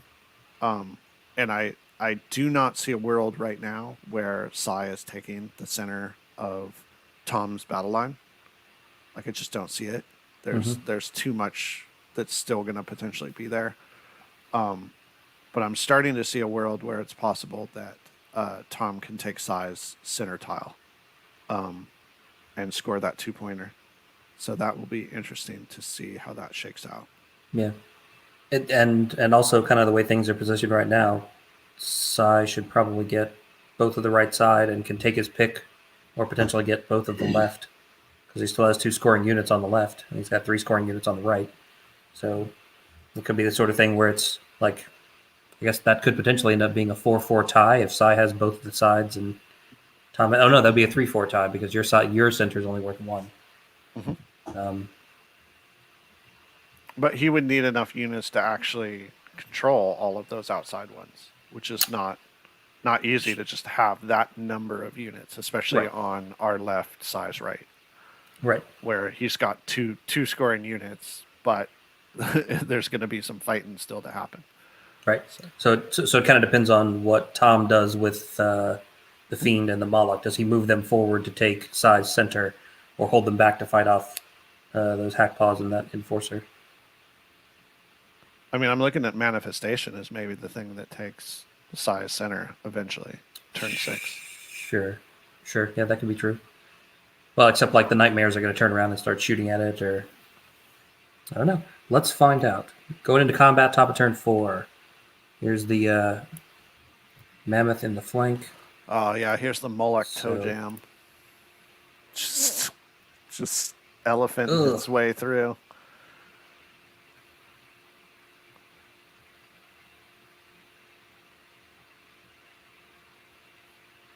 How was that only 10 hits? Shouldn't that have been 13? I think that was the Warriors first. Oh, was that the Warriors first? Oh, you're right. That is the Warriors first. Oh my god. Oh. The a 12? Damage of the beast. Nice. He didn't even need that. No. He's just rubbing it in. A giant rat mammoth. That is pretty cool looking, isn't it? Giant rat mammoth. Nice. Dude, people go to town on UB. Sai does some cool stuff with his units. I respect people's UB customization game, especially when I just find someone else's army on UB and use that. Right. Someone else who's put the calories in. Yeah. All right. I'm actually a big fan. I think I've said this before. I'm a big fan of the old school White Dwarf style units, where it's just like a cartography representation of them, not like where it's got like the triangle and of the different color. Anyways, I'm rambling. He killed Sure. something. Yep. So that's the gargoyle's gone. So at this point, Sai's pretty well cleared off the right side, except for the manifestation of Bale, who's still back here staring down a brood mother. He still doesn't care. He's still like, Still I'm not doesn't going to care. deal with that. Bah. 1 unit strength. Who cares? All right. Now let's see if these shock troops can do something to this other mammoth. So this is going to be the nightmares, I believe, attacking first. Yep, that's their elite roll. And that's a vicious roll, I think. So that's another 5 wounds. And then there's the shock troops in the flank. For another 10. So that's 20 wounds on the mammoth. So that is snakes. And that will pick up the mammoth. So, hey, if nothing else, moral victory for Sai there for killing the other guy's mammoth.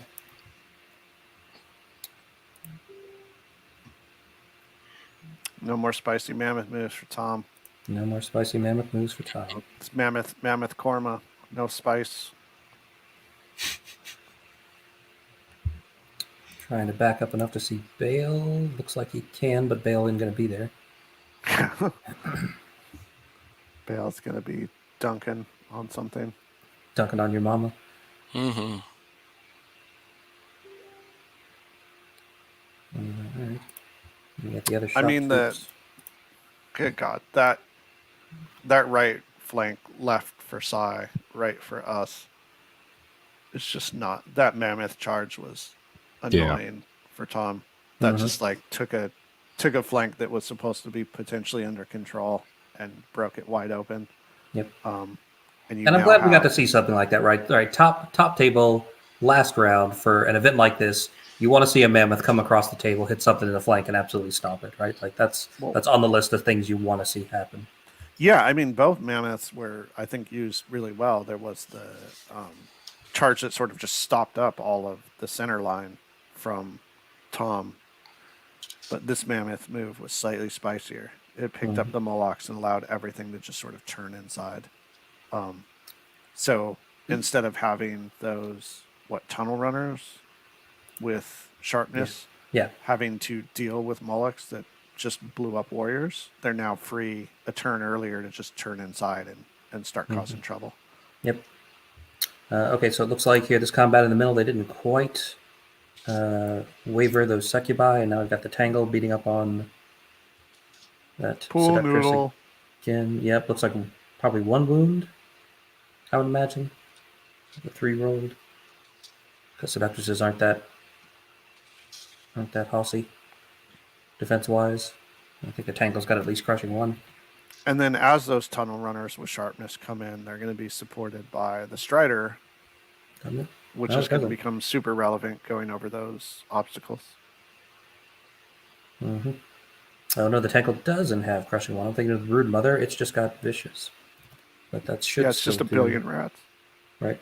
That should still do 1 wound though, right? Isn't Seductress defense 3? Or is she defense 4 now? Oh, she's defense 4 now. Well, good for her.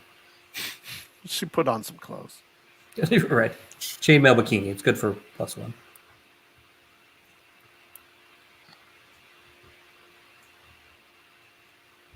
All right, so I believe that is going to take us to Tom's turn. That is bottom of 4. Quick check-in on the clocks here. Sai still got 47 minutes, and Tom Quick still has 40. check-in, they're fine. They're fine. They got plenty of time. They're on turn 4, and they're through half their clocks. They're good. Yeah, Tom can go to the shops, get a round in, come back. Yeah, so this Succubi regiment over here, what do you do with it? You've got tunnel runners looking at you. You've got a mammoth looking at you. You try to back up to get away from them. You can't really hinder them on terrain because Strider Aura.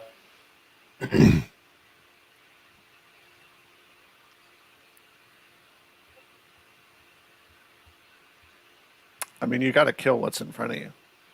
Yep. And then attempt to align in a way that they can only charge one of them, and then you get some good counters. That's my thought. But so you got to go in and just make sure everything in front of you dies. Yep. So So it looks like that's what Tom is doing. He's sending the Fiend into the Shock Troop Regiment on the side, and he's sending the Succubi Regiment into the Brood Enforcer on the other side. I'm assuming this Succubi Regiment is going to countercharge the Shock Troops, because the Fiend won't get rid of them by itself. And then that brings us down to the Molochs, and that's kind of all Tom's got left is just these 4 units in the middle, Bale and a couple of Seductresses flying around.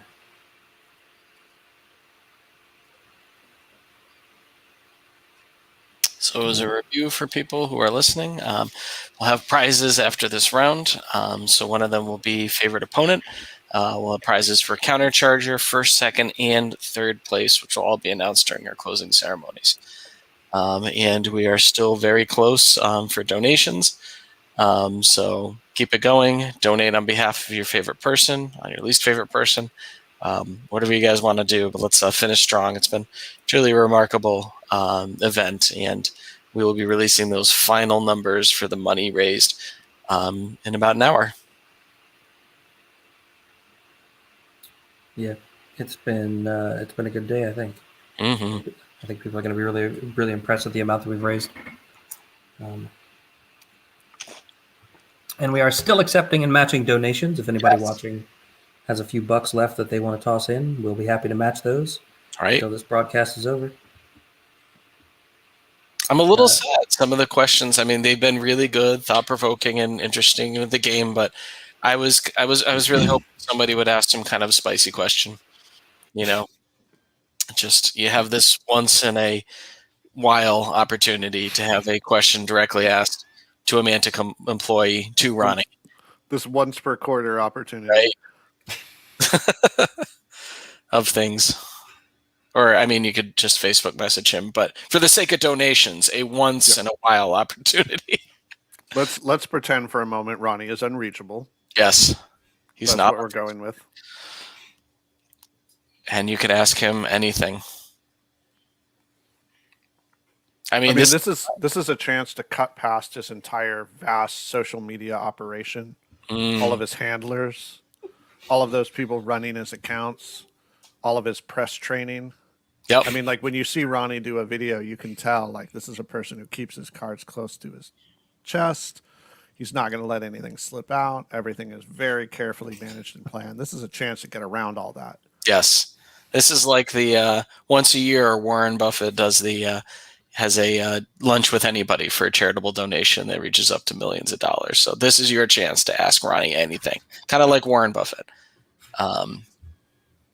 But more interesting because Warren Buffett's like written a book and shit. We already know what he thinks. This is a chance to really get inside the mind, the twisted mind of Ronnie Renton through the sort of twisted mind of Kyle. Right. It's like it's translated game of telephone. Yeah. So who knows what I'm going to walk into the meeting. Ronnie, so I did this thing on the weekend. It was for Jesse, and I've got these things that I have to address with you. So let's just get that out of the way first. So first things first, boxers and briefs, Ronnie. Somebody asked it, and then the meeting just evolves from there. Unemployment is filed. IPOs are delayed. Well, then, sorry, we're out of time. We're out of time. I got a hard stop at 1. We're out of time on this, so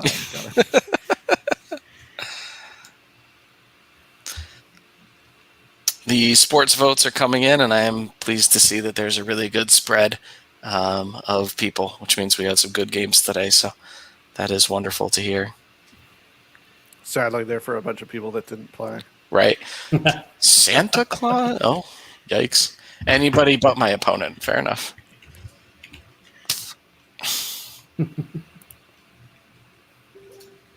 All right, so what's Tom done here while I stepped away? It looks like he cleared out those 2 units in front of him, the Shock Troop Regiment and the Brood Enforcer. Looks like Bale just jumped over the Brood Mother. Yeah, Bale's over there playing children's games. Like, he just jumped over her. And it was like, he bailed out. Deal with that. Oh, well done. So I mean, which way is Bale pointed? I can't tell from my tiny screen. I can't tell from how the model is oriented, so I don't know. Oh, you son of a! What way is your model pointing? South, Tom? southeast. Could be. And so fun thing here, the brood mother is still a scoring unit. So if Tom thought, haha, I'm just going to jump around behind you and take this corner, like they're just contesting. Mm-hmm.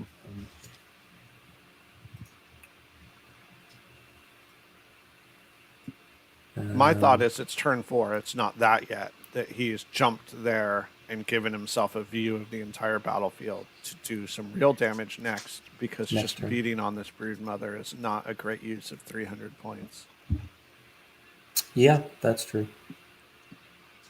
Like, it wasn't supposed to take this long, right? Like, he was supposed to go in, do some damage, route, and then get that sort of free reform off of the route, the second combat. And when that didn't pan out, it's like, okay, let's just bail. Looks like we've moved on to size top of 5. Is that right? Looks like Tom's finished. Looks about right, yeah. Did the seductress only do 1 to the tangle? It must have. Yeah. And then the other seductress did 1 to the hack paws. Did it waver them again? Did she? I don't know if he's done that one yet. Okay. No, he must have. They must have, because it's not. Yeah. Less. All right, I will donate $5. No, I will donate $10 for each 6 that he rolls on the Tangle regen for the rest of the game. Here we go. $10 per 6. Here comes double 6s. Oh, there's a spicy, nimble charge with a Brood Enforcer to get into the flank with the Abyssal Fiend running around the Molochs. SBE. Spicy Brute Enforcer. Yeah. Interesting. Huh.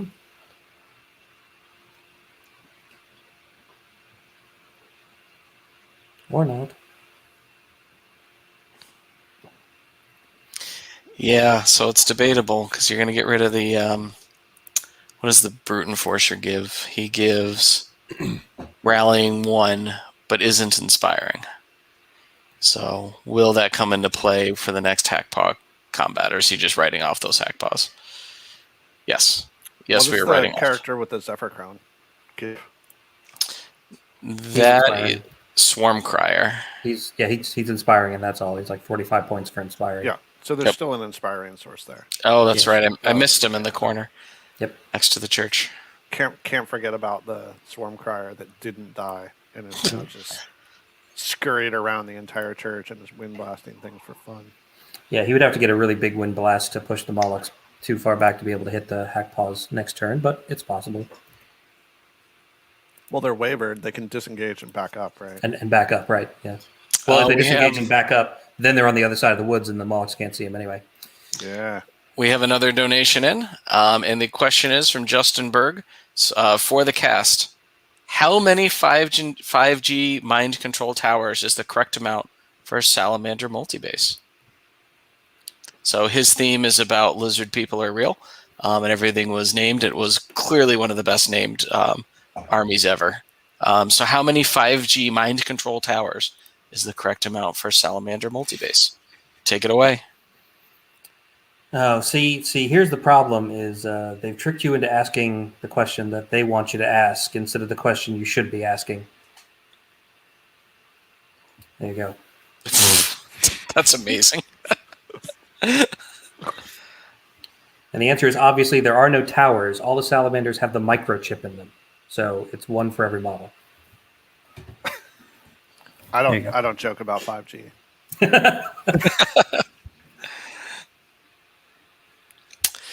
We got another $10 donation in. So from Visibly Riley, and we are waiting on him to ask his question. Oh, sweet. Very nice. Nicely done. We are up to $140.16. Undo City. Just never mind, I'm not doing my turn. Yep. I like the idea that Justin Berg asked the question just so his army would get mentioned. Hey, Why It not? worked. It was funny. It was a good Wait, army. Can you talk about the name of my army as a question? Yes. It's kind of like why I volunteered to do this tournament, just so I can air my grievances about Herd. It made sense. It was the long con. You do realize they don't care about Herd, right? No, they But, don't. like, That's not true. Don't give away the ending, Britain. God. real army. And I have a Herd army Yeah. It almost wasn't an army. that just went away. Yeah, I mean, you've gotten all the way to the top of turn 5, and you've still got more than 40 minutes out of an 80-minute clock left. Yeah, if I was Sai, I would take my sweet time with this turn too. Mm-hmm. I would go into one of those like Page Neo trances and try to see like every possible, spend like 20 minutes mapping things out. That's going to suck for this broadcast. We're going to have to fill a lot of time, but I would probably do the same thing if I was him. I'm confident in our crew. Its ability to burn. Now that's not a challenge, Cy and Tom, if you're listening to this. You better not be. So we got Nightmares going into the flank of Succubi. That's going to be nice because they don't get ensnared at the side. And of course the Mammoth stomping across to get up in their face. I mean, that's some dead Succubi, right? Like, That's I know that's double definitely ones are a Succubi. thing, but Yeah. I don't think Tom has an. Does Tom have an inspiring source? Abyssal Fiends don't inspire, do they? Oh, they do. Okay. And they're They're still such a in good range. unit. That's a really good they're unit, awesome. Of course they inspire. Yeah. All right. I see you. Interesting. Okay, so if he can get the warriors out of the forest, then I guess Bale can't see them to charge them.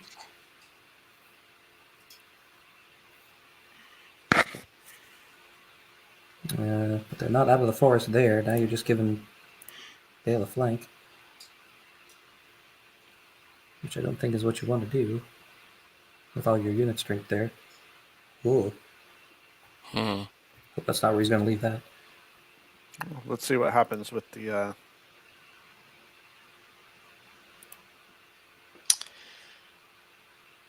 Those tunnel runners. Oh yeah, true. How tall is the manifestation of Bale? Is he as tall as the? Oh, he's only height 4. Okay, Yeah, he's a baby demon. he's a baby demon.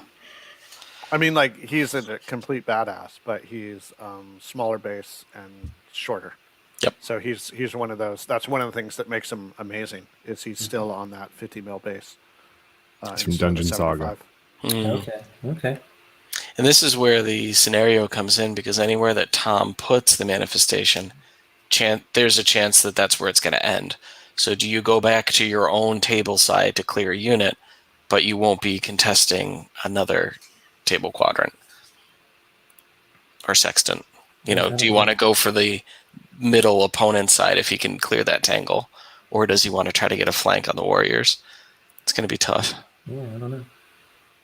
So the tunnel runners, however, are only height 3, if I'm reading this right. So Bale can still see over them.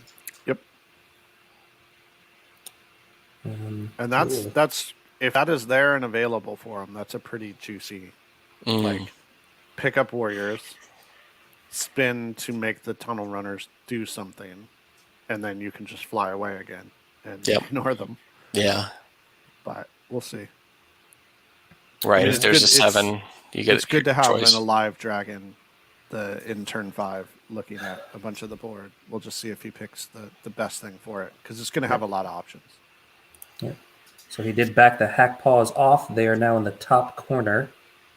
And the Molochs can't see them, but we're guessing the Zephyr Crown guy is just going to blow them back, so they can't do anything else this round either. Yeah, those poor Molochs. Just getting pushed around by a rat with a fancy hat. Right? With a leaf blower. Yelling at the Succubi like, you were supposed to get rid of that stupid thing. It's like a steampunk leaf blower. All right, I think we're on to combats. That's going to be the Tangle against the Succubus. 7 and a 3. That's going to be a 10.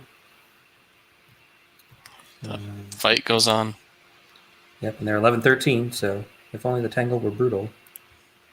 It's like the only rule it doesn't have, right? If only any of these two could kill something. Charlie from Always Sunny just brutalizing thousands of rats, and they're still coming.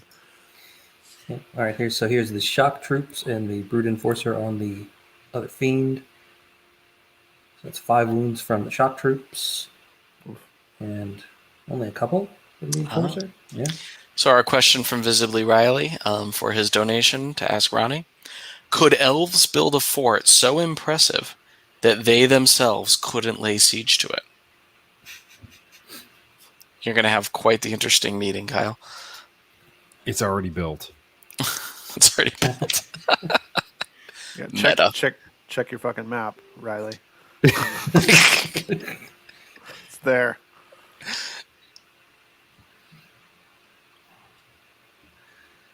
So the brute enforcer and the shock troops did not manage to waver that abyssal fiend.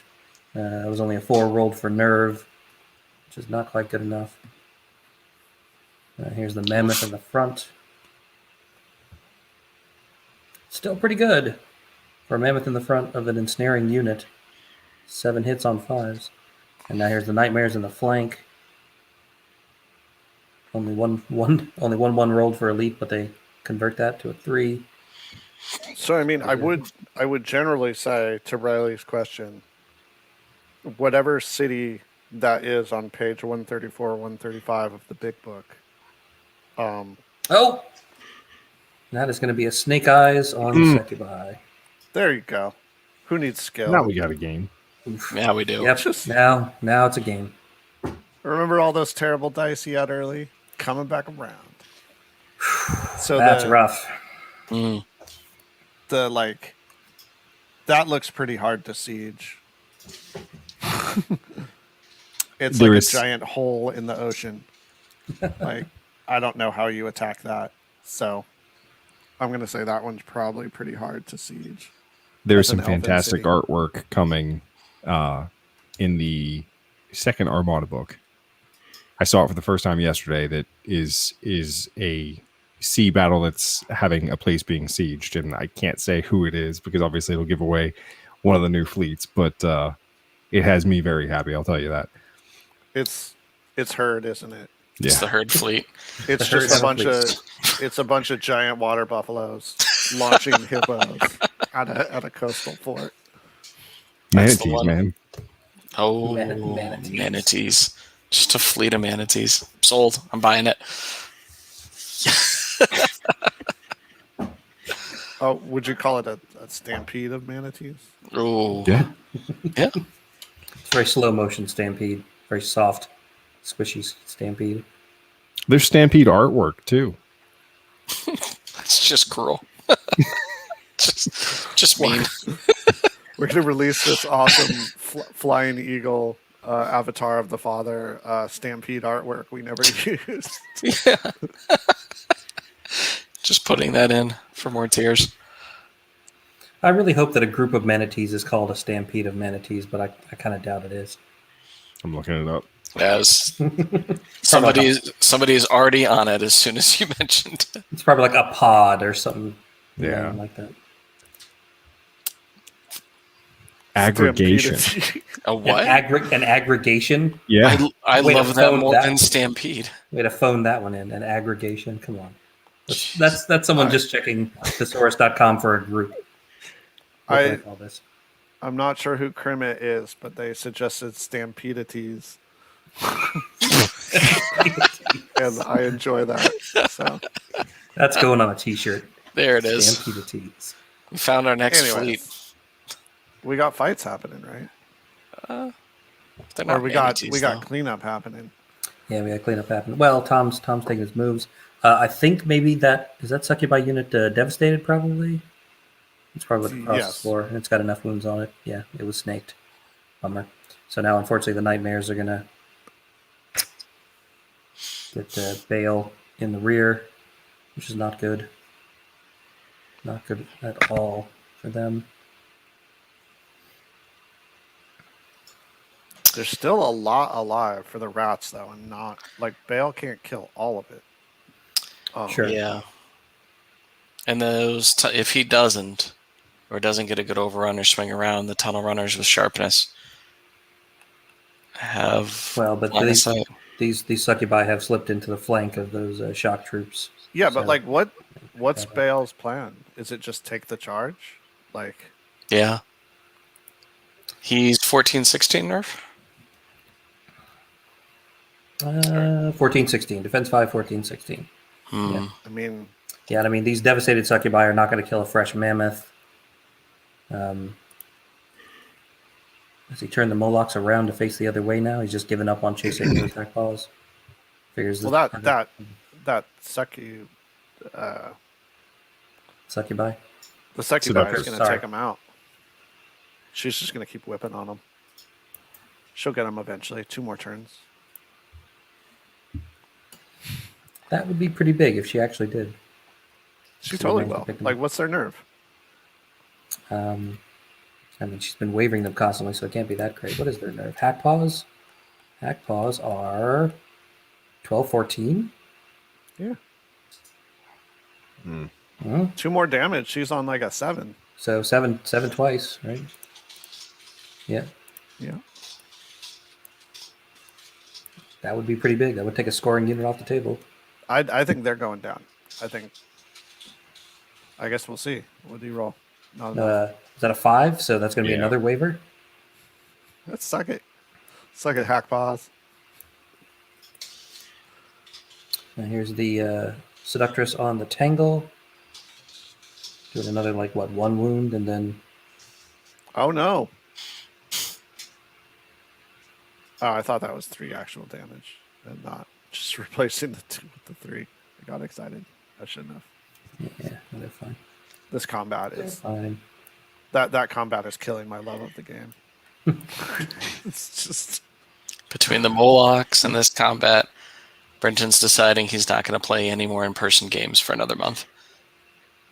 Yep. Or 2. Sorry. Yeah, okay. Or 3. I was about to say So he Tom. didn't- Tom rolled yeah. 2 attacks. There we go. That's more good try, like it. Tom. It's going to be 2 wounds on the mammoth. It's fine. It's dash 18. All right. So there's going to be the fiend on the enforcer. 4 hits. Hmm. 3 wounds. 7. I think it's better than that. What is he? Good God, I hope so. 11, 13. Yeah, he's all right. Oof. Wavered though. Because the fiend is brutal. Okay, that makes sense. And now here's the succubi on the flank of the shock troop. This is a big one.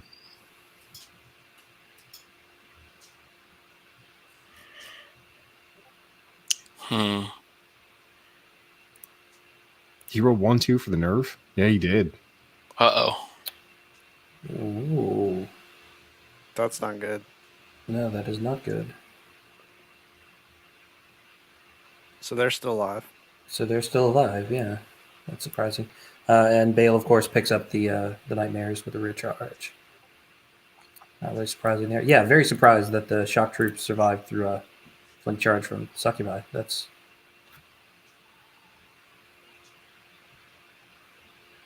Okay, So where's, doing... so oh, where's go ahead, Bale Brenton. actually facing? Because I can't. he's turned to face the. I don't know. It's It's gotta either- be. It's gotta be southeast, right? No, it's north or northeast. What? Yeah, no, I'd he's say, definitely yeah, turned around to face northeast. up table somehow. So he's either left. It's the so hard to tunnel tell runners if in- he's going up or... Yeah. Okay, now I think he's turning to try to put the tunnel runners in his front. But yeah. So that is going to be pretty much it for Tom's turn. So I've I've I guess the top 6. been dunked on by the lore police. A couple people have come back and said the city I showed was not built by elven hands. It was built by the Shining Ones. I've been technicalityed, which, as we all know, being technically correct is the best form of correct. Yes. So I lose. Actually. Actually. To be fair, To be fair, To be fair. Great show. So looking ahead, who wants turn 7? Who doesn't want turn 7? What do you guys think? I mean, I don't think Tom wanted any of these turns at the moment. No. Like, He's just rolling really bad nerve. Yeah.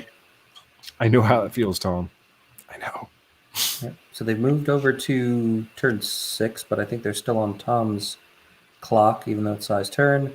But they're on turn 6, and they both have like a half an hour left, so I don't think it really matters. yeah, it just like when you first look, there's a lot of units in the middle there, but there's also a lot of damage counters. Yeah. Like, none of those units are fit for purpose. I don't know if I would have sent the Warriors in there. Well, they get Strider, and that brings a bunch of unit strength into the middle to take. Trying to win that double, that 2-pointer. Yeah, yeah. I don't know. Well, I mean, he's got these guys, but we're guessing that they're going to go in and kill Bale. I mean, I think the point is to remove all scoring units from Tom's side. Yeah, seems like and it. then you win. So Table They're on snakes. I was just thinking. I don't know. Yeah, it's definitely overkill. It's definitely more of a let me get all my unit strength into the middle rather than stay spread out and take a lot of table quarters. Sai might be thinking like I better stomp the shit out of Tom Robinson and kill everything he has, or somehow Tom will magically win at the very end. And I don't see how he's going to do it, but it's Tom, so he's got a plan. It's the Molochs in the middle. Yeah. Right. Yeah. Secret second objective. Most unit strength next to the pizza. Wins the tournament. Hey, Jesse. Hey guys. Oh, wow. Everything sorted. Yeah. What a fun time for my internet to go down. Great timing. Yeah. Just during a virtual GT, no big deal.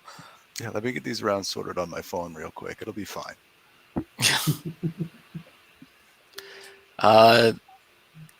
Kudos to Sai, just looking back in the game, how he played the hack pause, and the Molochs have kind of just stood across from them and then turned around. Yeah. Those Molochs have just spun themselves in circles. Not helping my opinion of them.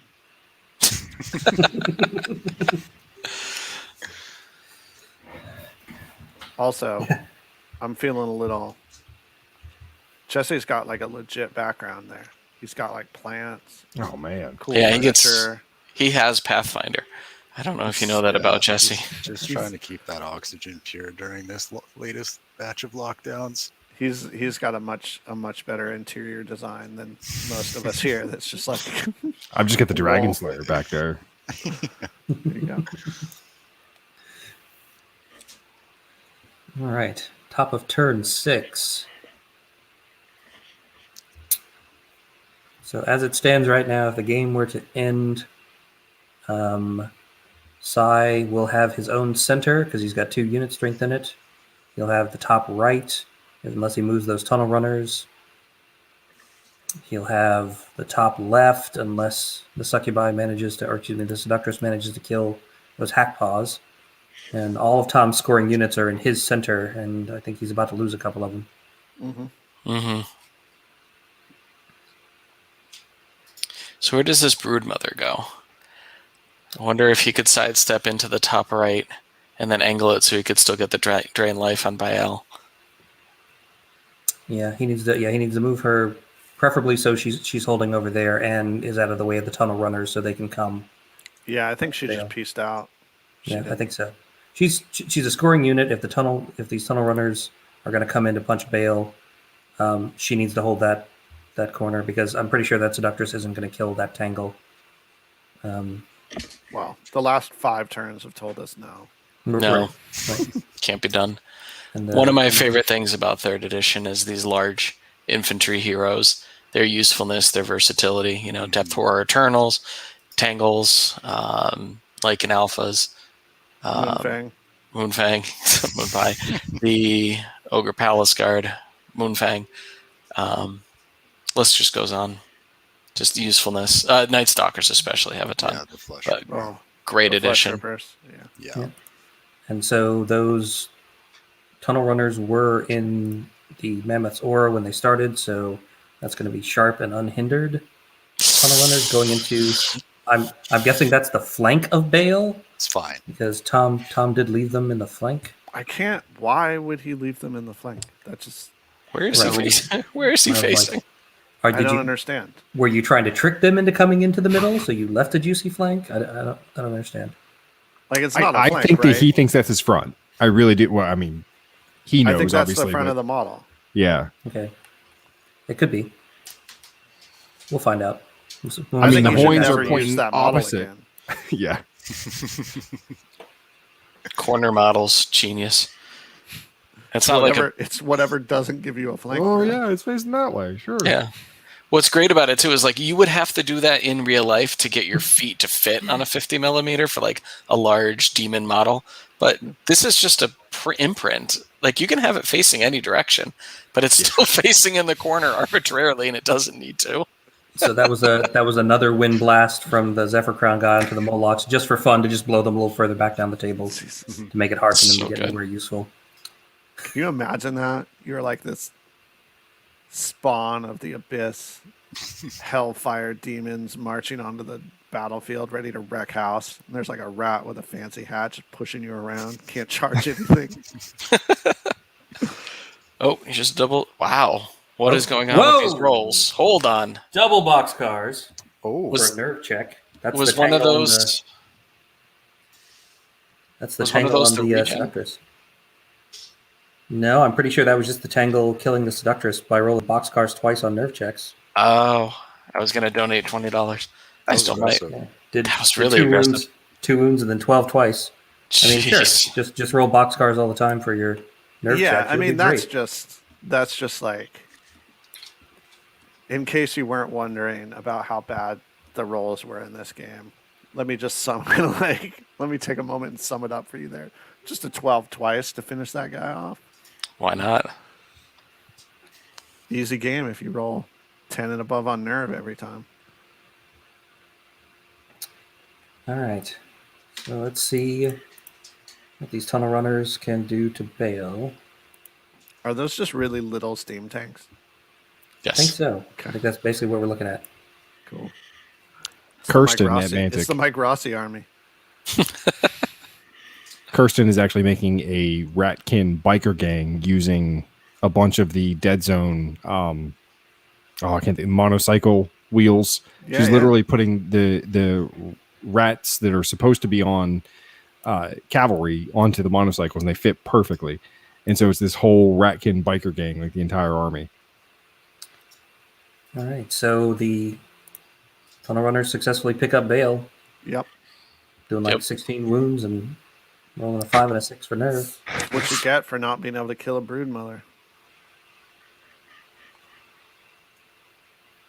A fully healed operational. Yep. Yeah. So now the question is, what's he do with them? Whatever he wants. Whatever he wants. Yeah. I mean, you're kind of There's straddling going there. to be nothing left but the Molochs, right? And that one 6 damage succubi regiment. Probably no. I think it looks like his shock troops countercharge the succubi because he's trying to get rid of more of the unit strength. Okay. Okay, yeah. So here's the warriors. We're gonna hit on 6s because of ensnare, but they still manage to power through some wounds Go Warriors. and just go. Yeah, I think that was just go straight to the nerve check since they're devastated and something hurt them. So there you go. Gotta preserve that 26 minutes on the clock. Oh, and he's backing up with the Mammoth to score. I can't see because of the tunnel runners, but that might have been enough to bring him over onto the side. I think so, or at least Yeah. it's straddling close enough that they give it to him. I'd probably give it to him. Going for that sports again. Yeah, like, that's what I'm all about. My goal for the year. Mike is reinventing himself as sports guy. That's right. Yep. Starts here. He's trying to parlay his goodwill from hosting all of these Dash28 streams into real tournament results. Right? Wait, which Mike are you talking about? You talking about Sports Mike? Yeah, I know Sports Mike. He's a great guy. Sports Mike is the best opponent that you'll have.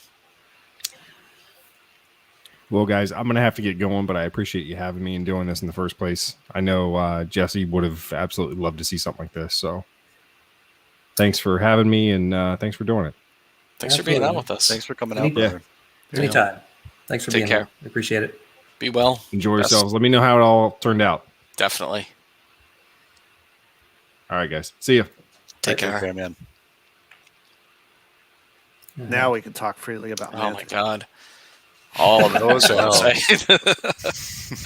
Everyone can Elves. exhale. I'm not gonna lie, I lost it over the Fraggle Rock Abyssals. So From good. earlier, that one broke me. I can't take them seriously. It's a bunch of Muppets. But Fraggle Rock Abyssals, no, but I did try to think about if there was a way I could do a Dark Crystal themed army, but I couldn't figure out where I could find appropriate looking models for it. oh, RGD Wargaming, get some fawns.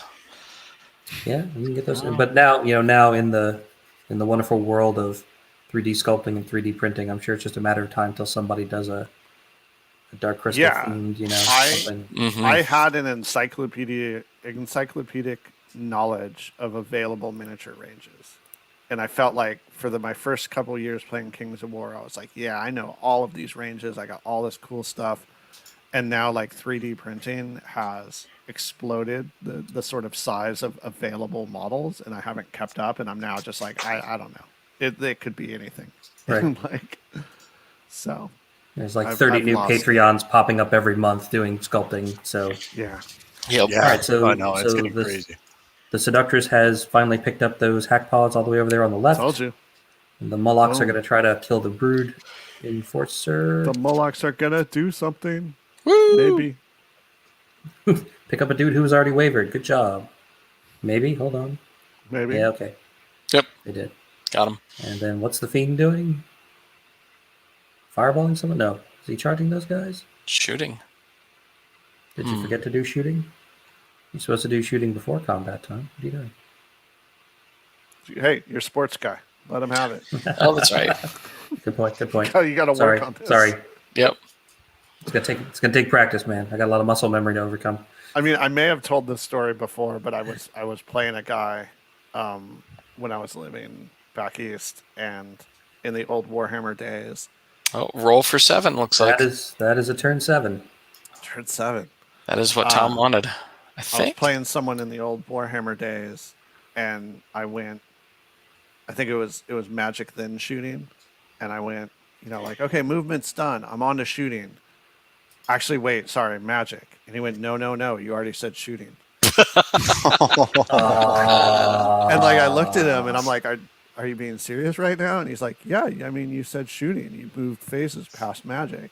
And I was like, and we're done. And I just started packing up my stuff. I mean, Like- that's the appropriate response. And then he got sort of like, oh no, but I'll let you take your magic phase. I'm like, you're not letting me do anything. We're done.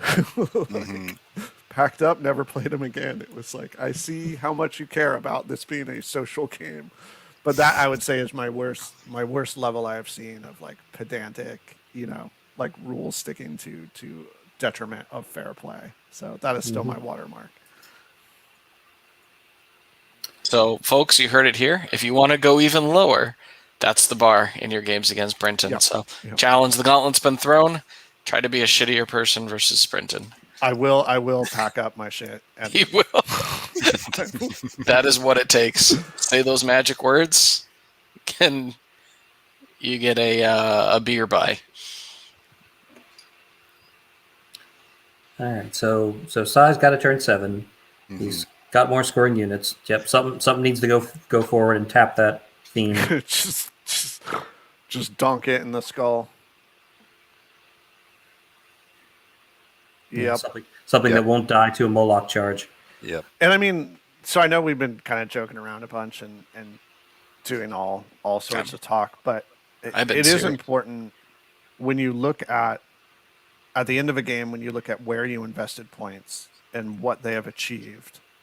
And he invested a lot in an 1,800 point list to put in tunnel runners with sharpness.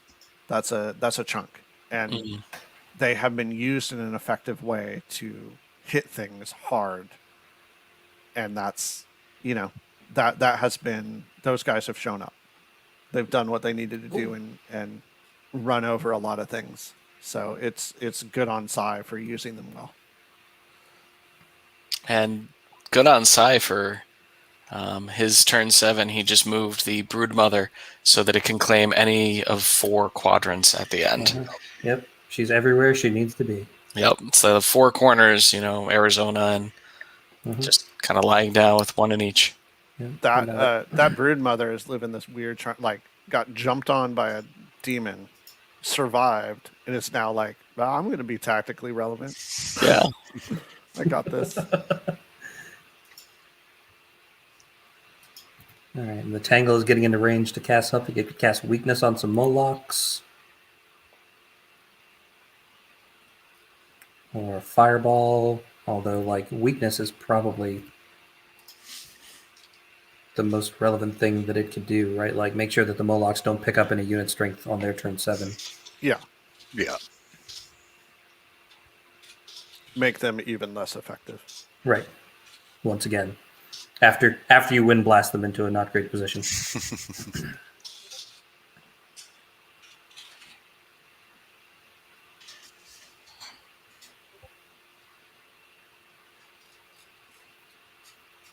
tough. It's tough to come back from some of those dice rolls with Tom.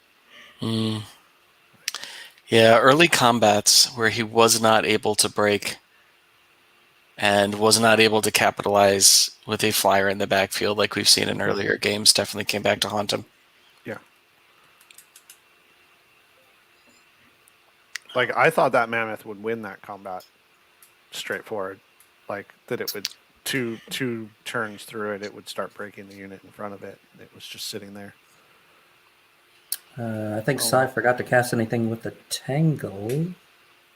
Oh, did he just go straight into combat? Unless I missed it. Yeah, I think he wind blasted it. Wind blasted the Molochs with his Evercrown dude, but then didn't do anything with the Tangle and went straight to combat. The Tangle's like, I forgot I could cast things. I thought I could only fight sucking. All I can. Yeah. I'm a combat unit. All I can do is ineffectively fight combats until the end of the game. I don't get to cast. Yeah. So Sai's going to end up with 4 points here, probably. Bonus points. I'm guessing he'll have his center, he'll have Tom's center, and then he'll have whichever one the brood mother wants. So we'll see if that's enough to put him over the top. I guess it depends on how the other games go, because there were like 4 people tied for second place with 47 points. So it's going to come down who gets the most points here in round 3. Mm-hmm. Yep. Yeah, it's so tough in a 3-round tournament. I really like in the 5 or 6 rounders where a win on table 1 means you won the tournament. Like, it's just clean. But like the nature of a 3-round tournament means it's never that clean, and you just gotta win big. Yeah, it's going to be very close, and it could come down to like attrition point tie breaks or something like that. Yeah, and like calling it top table can sometimes be a little disingenuous when there's like 3 top tables. Yeah. We'll cast them all at once. That's right. Ooh. And it'll never cease to amaze me whether I'm playing in real life and I'm just standing for a full day, or I'm commenting and just sitting for a full day. It's a long day. Oof. Well, I mean, and not everyone is this way, but I would say the percentage of introverts within the wargaming community is probably over-indexing compared to, like, I don't know, auto sports or something. So like, and introvert doesn't mean you can't deal with people. It just means we're tired. Right. So I think there's a lot of this, like, you go through a full day of talking or gaming or that, and you just feel it. You need to recharge. Yes. And that is game. So we ended as predicted 4-2-0 for table sextants. Went to turn 7. We got a Seductress and some Molochs left, a Tangle, Sharpness Tunnel Runners, Horde of Warriors, and a Broodmother left for Sai. Well played. The Seductress took out the Swarmcar, right? Did, unfortunately. At the very end. And Had the to Molochs finish- took out the other. Had to finish that quest. Got it. Otherwise, I like, didn't think you very. escaped me at the beginning, but I got you eventually. Got you. You bastard. All right, so that is going to be it for the top round match, and we'll just have to see how much the other top couple of tables get. Looks like Elliot Morris got 22 points, which might not be enough. Yeah, it's going to come down to table 2 right now. And who's playing in that one? Alex Wanna go join Coos and Ed Herzig. Oh. Oh, don't let Alex win. Hi, Tom. Hi, Tom. Oh, hi, Welcome. Tom. Like, come on. Whatever happened, we couldn't have let Alex win this one. No. So I'll remind everybody watching that we are still matching any donations that come in for the rest of the broadcast. We are currently up to what, $140, Keith, for this broadcast. Hey, Si. $140. Yes, Yeah, so we're going to be matching $140, and any further donations that come in, we will of course match those as well. So feel free to send some more donations in here as we wind down. So welcome, Cy and Tom. That was a very well played match. Thanks, guys. Appreciate you letting us watch it. That was very exciting all the way down to the end. Very well played by both of you. Congrats to Cy on the win. It's a 3-round tournament, so it's going to be super close at the top. We'll see how it turns out. Yep. So just in terms of the donations you're talking about, so after my first game when I rolled a double 6 to take off like a Hussars regiment when I never should have done, I said whenever I rolled a double 6 or someone rolled a double 1 from me, I was going to donate a $5 each time. So after the game against Tom there, that's taken it up to, so I've still got another 25 quid to add to the donations. So there you go. Yeah, that was a lucrative game for charity and a non-lucrative game for Tom's karma. Well, no, I mean, I also put £10 in hoping for better dice, and I put 10 in. It didn't happen. I think he bought me a double 1. Yep. But frankly, at that point, I needed to spend about 100 quid at that point, so it wasn't really worth it. That was the going rate. Yeah. We were telling your club mates that they should chip some money in and maybe it'll help out your dice, and I believe they said you're on your own. Yeah, that's how it works for the Northern Kings. It's screw you essentially. Nick. Well, sort of. For Elliot, they donated. Yeah, they donated for Elliot, and they're like, "Yeah, Tom's on his own." So, did we have any questions from these guys from the match? I don't know that we did. Like, you guys just played super clean. Yeah. The whole way through. I guess maybe mammoth charge. Yeah, I missed I put the gargoyles on the way, then I thought actually I'll just send them in. And I didn't actually bother to look at the flank from the mammoth. Yeah. Yeah, I spotted that, and then you put the gargoyles in there. I was like, and then you put them back, and I was like, phew. Yeah. We have for me, that was a big turning point. You looked pretty solid on that flank potentially if you had broken the warriors with the Molochs in the second turn of combat. I think it was buying me a turn really. That's all it was going to do is buy me a turn, and I'd probably been pretty important. It might have been able to swing it back to a draw, but my main issue was that my actual combat pieces, like my combat characters, were being outfought by support characters. Yeah. So. Great. Yeah. Big bonus points for the tangle. My army, which was good consistently at any point, was that one seductress fighting hack paws of all things. Yep. Everything else was crap. So I was getting outshot as well. One of those little goody things which turned out to be defense 5 for some reason. Managed to outshoot my entire army, like 20 fireball and 7 lightning bolt. Got nothing on just a what are they called again? Weapons teams, yeah. Weapons, yeah. A name so generic, and yet somehow it's better on my Yeah. I think they're not allowed to call it rattling guns, I suppose, anymore. So. Yep. Right. Exactly. We have another donation of $20 from Jeff Horton. $160.16. Nice. Fantastic. All right. And Jesse, if you could message him to see if he has any questions that we could pass along to Kyle. Sure. Yep. So I'll remind both the players here that the TOs would like you to send them your favorite opponent vote on Discord. Okay. If you can. Yeah. Mm-hmm. So we had a question. Kind of mentioned early on. How does it feel to be the best dressed player in all of Kings of War? That is my one claim to fame. That's a low t-shirts bar. don't count. T-shirts don't count. You got to, as I've said, and hopefully that game proves you dress good, you roll good. That's kind of my motto. So. And Tom, another loaded question coming to you. What is your opinion now of Molochs as Brenton's eye twitches? The Molochs are really good. I still think Molochs are really good. Me giving up a flank on them doesn't really reflect that they did do the job.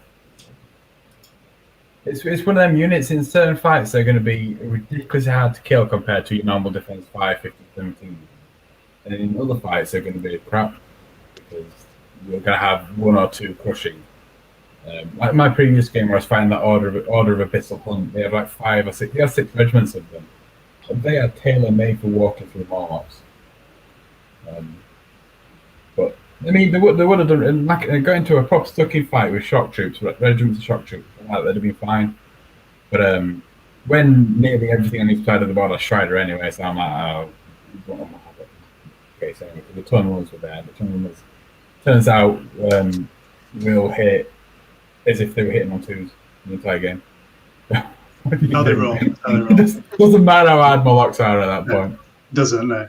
I'll just say a big shout out and a big thanks to my swarm crier who took that slapping from the succubus in the first turn 2, and then basically just spent the whole game just pushing those Molochs around. So I think it was basically a last minute change to my list when I realized I didn't have enough inspiring in.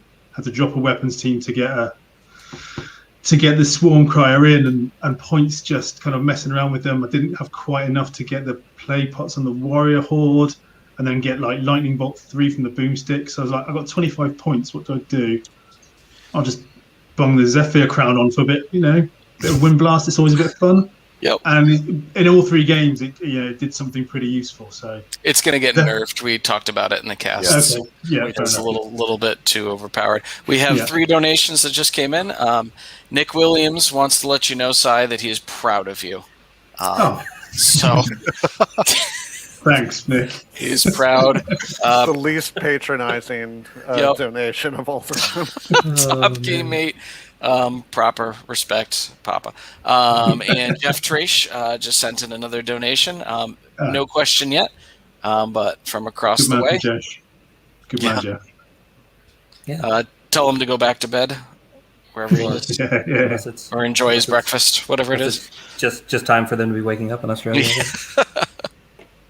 Just in time. So we're up to 235 donations even. Thank you to somebody who just donated recently, put in that 1 extra penny to put it up to $182. To round it back up.